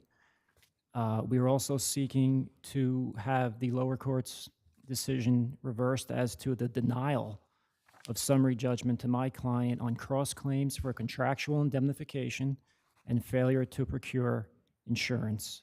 We are not challenging the common law indemnity nor the contribution claims because the plaintiff's employer did admit that it provided workers' compensation benefits, and there's no dispute that the plaintiff hasn't suffered a grave injury. The reason I think this case is different than a lot of the labor law cases is because a safety device enumerated in the statute was provided, ropes. Just because rope is mentioned in the statute, though, you'd concede that's not get you off scot-free, right? It does not get us off No. scot-free, but 74 stones were either raised or lowered in the week prior. No, you make the point that they raised a lot of these rather large masonry pieces many times before the accident. But what does that prove, though? I mean, couldn't his coworker was 65 years old, and all you could also draw the inference that, well, you know, he was fatigued from doing this, and he let go of the rope, and that caused the injury. Right, but does that mean that the safety device that was provided wasn't adequate for the task at hand? It proved adequate 74 Isn't there prior at least an issue of times. fact as to whether or not it was adequate, given what occurred? I would greatly agree that there would be an issue of fact and that the plaintiff shouldn't have been awarded summary judgment under 240. Well, it's adequate if you don't let it go, right? Excuse me, Your Honor? The rope is adequate if someone doesn't let it go. So how can it be adequate in and of itself? In other words, people aren't safety devices. Yes. People are not safety devices. If they were lifting the stone purely by hand, then I would agree with Your Honors, but they were using a safety device, ropes, which are covered under the statute. And the 60 stones that were lowered were old stones that had cement on them because they were being removed from the building. There was never a prior incident. The plaintiff never complained. So why wasn't that adequate for the task at hand? I mean, even if you do something 5 times and then on the 6th time the rope breaks, just because you've done it 5 times doesn't mean that the 6th time that it's adequate. Clearly it broke, or in this particular case, you know, the coworker let it go. At that point, it's not adequate. It's a 300-pound stone, and ropes and a human, that's the safety device? The rope is a safety device. The human is not. If it was only 5 times, perhaps, but this is 74 prior times. And the 60 stones in the week before the accident were heavier than the stone that they were lifting at the time of the I thought accident. it was the same weight.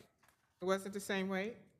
In an affidavit, which is contradictory to his deposition testimony, he states that the rock weighed about 300 pounds.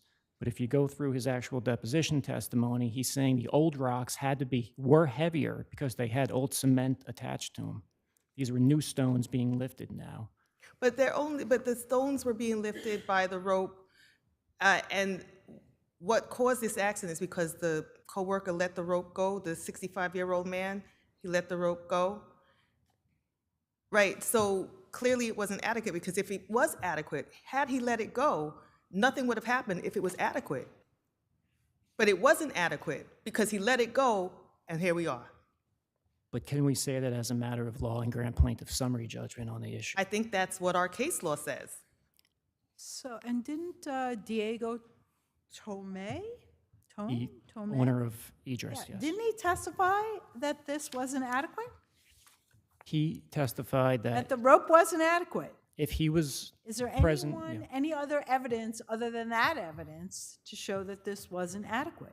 I don't think he testified it was inadequate per se. He said that if he was on the work site and he observed workers Didn't he using that testify system. that Tomei testified who did not believe the rope method was the proper way to move those stones, It was an unsafe work practice. right? Right. So he testified to that. That's the only evidence that's in the record. Anything disputing that? one person's testimony that if he Doesn't, observed I'm it- just asking you whether you put, or anybody else put in anything disputing that testimony. No. Okay. Thank you. May I quickly address the, On rebuttal. okay, thank you.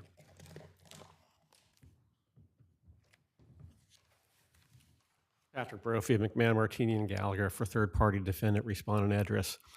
I hate it when my guys testify like that. But I'm in agreement with counsel on the issue versus the plaintiff, and obviously not in agreement on the issue as to contractual indemnification or breach of contract via failure to procure insurance as agreed. I'll start backwards. We agree with the court below that the movant did not carry its burden of proof on the breach of contract for failure to procure insurance. The initial burden. So what do they have to do? So some demand from somebody and something in writing saying, yes, we got it, or no, we didn't get it? If they had a tender response from the carriers and the carrier said that we're going to pick you, we're not going to pick you up, or we're going to pick you up, but your limits are less than contracted for. If they had something that was, evidentiary, that would do it. But just to say, well, we don't think we have it. In the background, we have the primary level GL carrier that's actually picked up, but we don't have any proof in evidentiary form as to any of this. That's where I have to leave that. As to the breach of, as to the contractual indemnification, I'd heavily lean on what my colleague wrote in the brief because I didn't write it, to be perfectly candid. But you've got essentially two sections of contractual indemnification: 9.12, which has a negligence trigger, 9.26, I believe, which has several sections, at least one of which has a negligence trigger, one of which doesn't, one of which right next to that relates to indemnification for when you breach your contract. I do believe that as to everything having to do with negligence, they're really in 9.12, the negligence trigger is there. In 9.26a, I think it is, and the reply papers from counsel agree that the negligence trigger is there. There may not be a negligence trigger as it relates to when you indemnify us when you breach your contract, but there's been no showing here that we breached our contract. The contract provisions cited by my opponent talk singularly and in the aggregate, when you add them all up, that EDRIS will provide men, materials, tools, equipment, and supervision. Are you arguing that those two provisions are contradictory?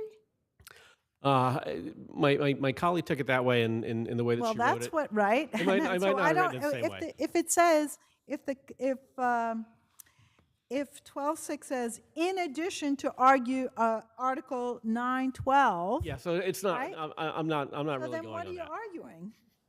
So there's negligence triggers there. If there's anything that doesn't have a negligence trigger, it's the contract parts. So where have you shown any negligence on the part of the owner? Oh, it's not showing negligence on the part of the owner. It's that there's also been no showing of negligence on the part of EDRIS. Well, no, but and there's been no aren't showing. we dealing with the contractual indemnification? I'm not, Well, whatever else sure, there no, the is. contractual indemnification is two things. One is to say that an owner gets it because they've shown that they're not negligent. I'm not sure the record has anything showing the owner was negligent. And the other is to say that. Is there any question, is there any testimony that disputes the owner's testimony that it didn't direct the work? No, there's not. Okay, so then what could the negligence finding be against the owner be made on? I think I misspoke, or because I'm not trying to say that the owner was negligent. I'm not. So then why isn't there contractual indemnification? Because it would require a showing that EDRIS Okay. So, was negligent. Okay, if we and I think find that hasn't been shown, or it would require let's a showing that we assume that breached the contract, and that hasn't been shown. I think there was a wonderful argument here. interrupt you for 1 second. Of course. Assuming that we find that there was a question of fact as to that, Yes. you're not disputing that the owner is Questions of entitled. fact all over the place. You're not saying that the contract is, you're not pushing that argument that the contract is contradictory. Okay, all right, thank you. If there were things in the contract that quantified what contractual performance was, if they said, for the lifting of stones, you will get a Clark Griswold Stone Lift-O-Matic 5000 and 6 Clark Griswold certified trained employees, and we gave them ropes and Vicente, then I might have to say, you got me there. But the contract doesn't say that. It just says you'll provide men, materials, tools, equipment, and supervision. Thank you. Okay, thank you, Your Honor. I think the contract does provide that, Your Honors. It's on page 93. It's the rider. The subcontractor agrees to supervise and direct the work. The contractor shall be solely responsible for and have control over construction, means, methods, techniques, etc. Subparagraph 1 defines that they're responsible for loading and hoisting. By Diego Tome's own admission, neither he nor his project manager were on site on a daily basis. They were there either once a week or twice a week.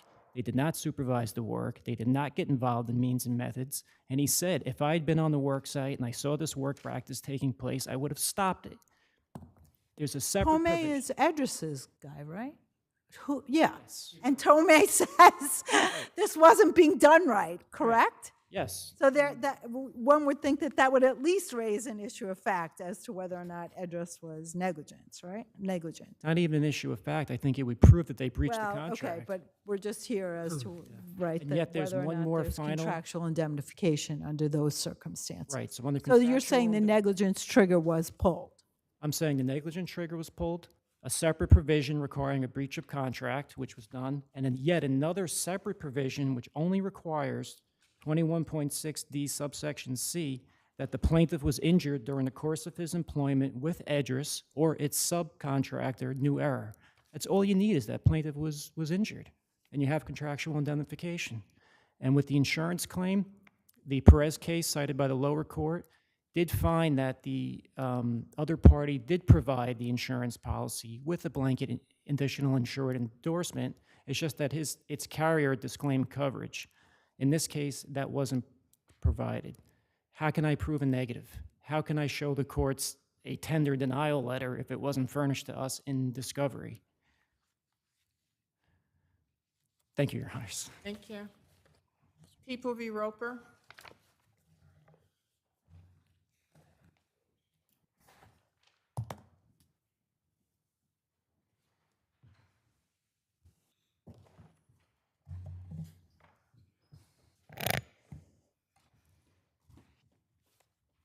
Clara Hammond-Oakley on behalf of Appellant Naeem Roper.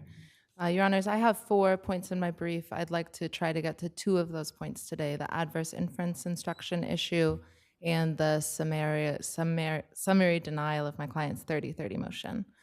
So to begin with the adverse inference issue, it was error for the court in this case to deny Mr. Roper an adverse inference under the mistaken understanding of the law that he was not eligible for one since this video was in the possession of the Department of Corrections when it was destroyed. This was a one-witness case. One officer testified. There was more than one person there when this happened, but the prosecution only called one witness, and they put on no corroborating evidence. So was it not in the possession of the Department of Corrections when it was destroyed? It was in the possession of the Department of Corrections when it was destroyed, and an adverse inference instruction can be given under those circumstances. The Court of Appeals in Handy addressed. It's permissible to give the adverse inference doctrine, an adverse inference. Well, Handy was a particular new rule that under certain circumstances it was mandatory to give a permissible adverse inference instruction. And so although Mr. Roper does not qualify for that exact rule, Handy does show the court assumes that adverse inference instructions are appropriate when the Department of Corrections in these circumstances destroys video. Had the defendant used reasonable diligence to request that surveillance video? The defendant did not request the surveillance video at all, and I think that it was reasonable for him not to do that given that he wasn't arrested until 6 months after the incident. So this incident happened in January. He wasn't arrested until June. I also think it's important. And so how then would that justify not asking for the surveillance video? Because if the Department of Corrections had not saved the video, it would have been deleted by then. Nobody keeps surveillance video for 6 months. I'm not understanding though. How would he have known that? Why would he not request the surveillance video under the assumption that it had in fact been deleted?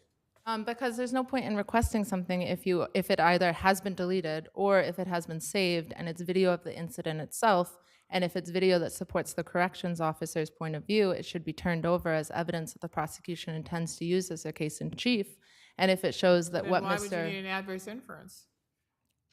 So the defense attorney can assume that it would be turned over whether it was inculpatory. I'm sorry, I lost you. Maybe because it's been a long day and it's the last case. I'm not understanding. So you're saying that it would not be incumbent upon a defense attorney to request discovery, including in this case the video surveillance of the incident, because he or she would know that it was probably destroyed? That it was either destroyed or that if it existed, it should be turned over under existing rules of discovery. But he actually waived, right? He actually waived all discovery.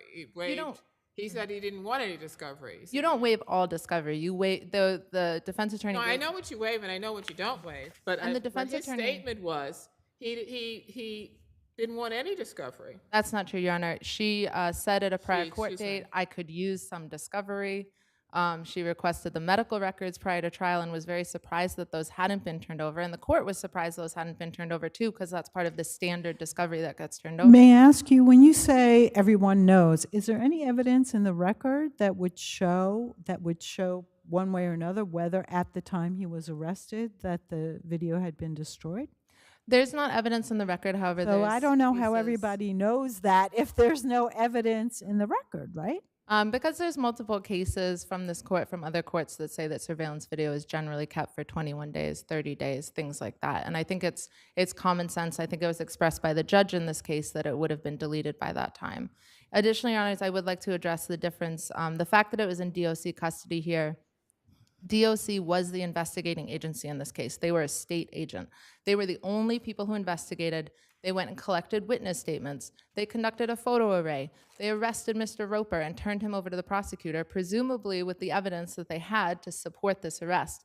The NYPD was never involved in this case investigating. The district attorney did not seemingly independently investigate this case at all.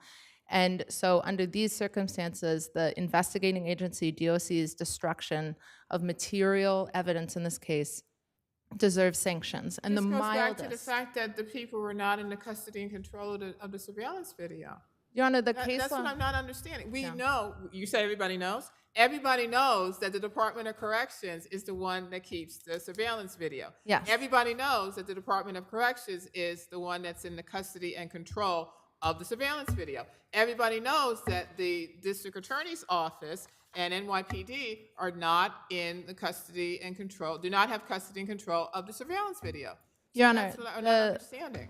in my reply, I cite two cases from the Court of Appeals. The first is People v. Garrett, that's from 2014, that says that the people may be in constructive possession of information known to government officials who engaged in a joint or cooperative investigation. This is far more than a joint and cooperative investigation. This is the These only cases, what we used to refer to as Rikers cases, these cases occur all the time, right? And everybody knows that you have to request a surveillance video. And everyone knows that they are in the custody and control of the Department of Corrections. And a defense attorney would routinely request the surveillance video. Your Honor, Mr. Roper wanted his day in court. His defense lawyer did not want to delay his day in court. This is a video that the prosecution should have certainly gotten from the Department of Corrections and should have been turned over sooner. These cases do happen all the time, and this court should take the opportunity Yeah, to and try you to know what? Because incentivize- these cases happen all the time, there are instances where the Department of Corrections does in fact maintain the surveillance video longer than they normally would. And There are cases where that occurs. And perhaps that's when it's good for them. And perhaps in this this is what case they they do when did it's so, bad but for because them. you didn't request it, we don't know. But you can address those issues on rebuttal. Good afternoon again, and may it please the court, Elliot Robert Hamilton for the Office of the Bronx District Attorney. Just to clear the air, I wanted to point out that the Court of Appeals has long held from People v. Kelly and also People v. Howard that the Department of Corrections is not in the custody and control of the people, and it was not done so, and any destroyed video surveillance was not done so by agents of the state. For that reason, as well as what Your Honor pointed out, And I think the Court of Appeals and this court as well has held that there has to be some showing that the people in somehow directed that the video be destructed, or that the people somehow had in hand it was implicit in the destruction of the surveillance video. That is correct, Your Honor. And to Your Honor's point regarding the reasonable diligence requirement, defense did, by waiving request for discovery, it actually forecloses the permissible adverse inference instruction being read pursuant to the analysis by People v. Handy as well as People v. Durant. With respect to the 30, I know my adversary wanted to bring up the 30-30 point, but I just wanted to point out for the record that the trial court did not abuse its discretion in denying defendant's 30-30 motion as untimely. And the court's denial of doing so was proper given multiple circumstances. One, the court advised the defense at many points during this prosecution that there potentially were 30-30 issues and no motion was filed. When the court inquired to defense's readiness the day before the trial began, there was no mention from defense as to a 30-30 motion, nor was there an affirmative no as to readiness on that one, no, and implied that she was indeed ready for trial. And I also want to make the representation that in the court file that the people reviewed and pursuant to this case, there is no stamped copy of defendant's 30-30 motion in the official court file. The judge did not state that as the case was being sent out to trial, that the 30-30 was untimely? So the pre-trial judge moved the case to the trial part and ended up saying that if the trial part judge didn't want to handle it, that they would. And then it was at that point where the trial judge looked at this motion and determined that because the motion was not handed to the court or to the people through proper channels, that he denied it as untimely pursuant to People v. Lawrence. Well, the people refused to accept the 30-30. Right, because there is a proper mechanism and protocol in order to acquire those motions through those channels. And that would be what? Well, first of all, my understanding at the time that the motion would be sent over to the clerk's office, and then once the clerk was made aware that the motion was filed, then that information would be passed down to the. So the 30-30 motion is, and the service of it is simply to give the people notice of what the issues are. The people's position has always been that it has to be properly served on the district attorney's office, it has to be docketed, et cetera. The statute talks about notice. So actually, there's nothing that says that the people cannot accept service of the 30-30 motion at the call of the calendar or at the time of the trial. That may be, and to that point, Your Honor, I would say that that the entire timing of when this motion was presented to both the court and the people, the court did not, the actual service of the motion was not done through the channels of the court, where it made it so that there is no stamped copy of the motion that was provided to the court, and given the timeliness and the file of 30-30 by ambush in this particular case, it did not give the people enough time to reasonably answer. It's not by ambush. I mean, they had been mentioning, and the court had mentioned that 300 days had passed. Well, they did mention that, but it's our position that at the time the court did not, seeing the totality of the circumstances of this, the court did not abuse its discretion, finding it untimely. Thank you, Your Honors.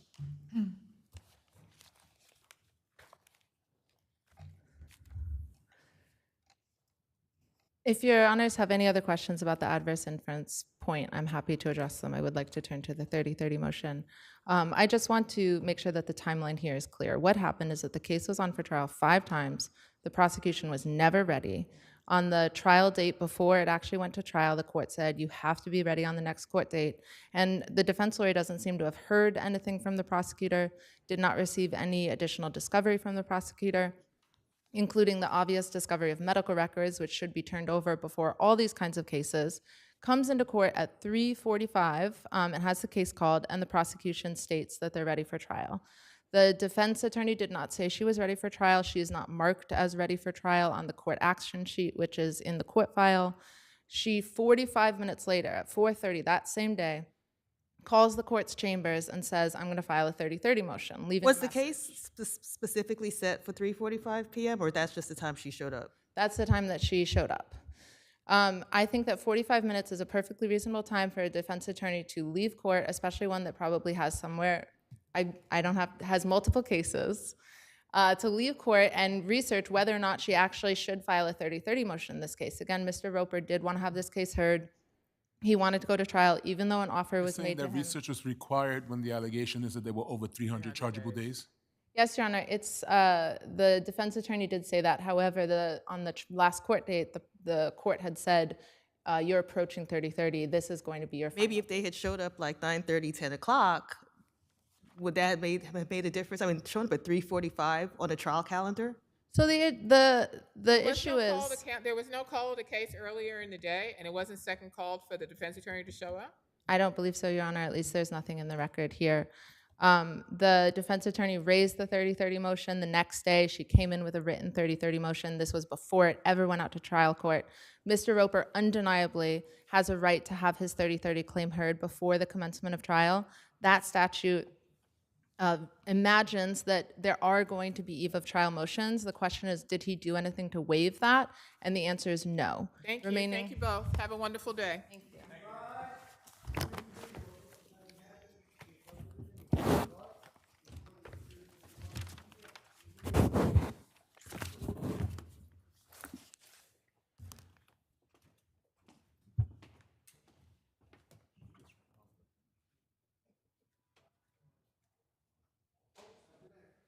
Thank you, officers.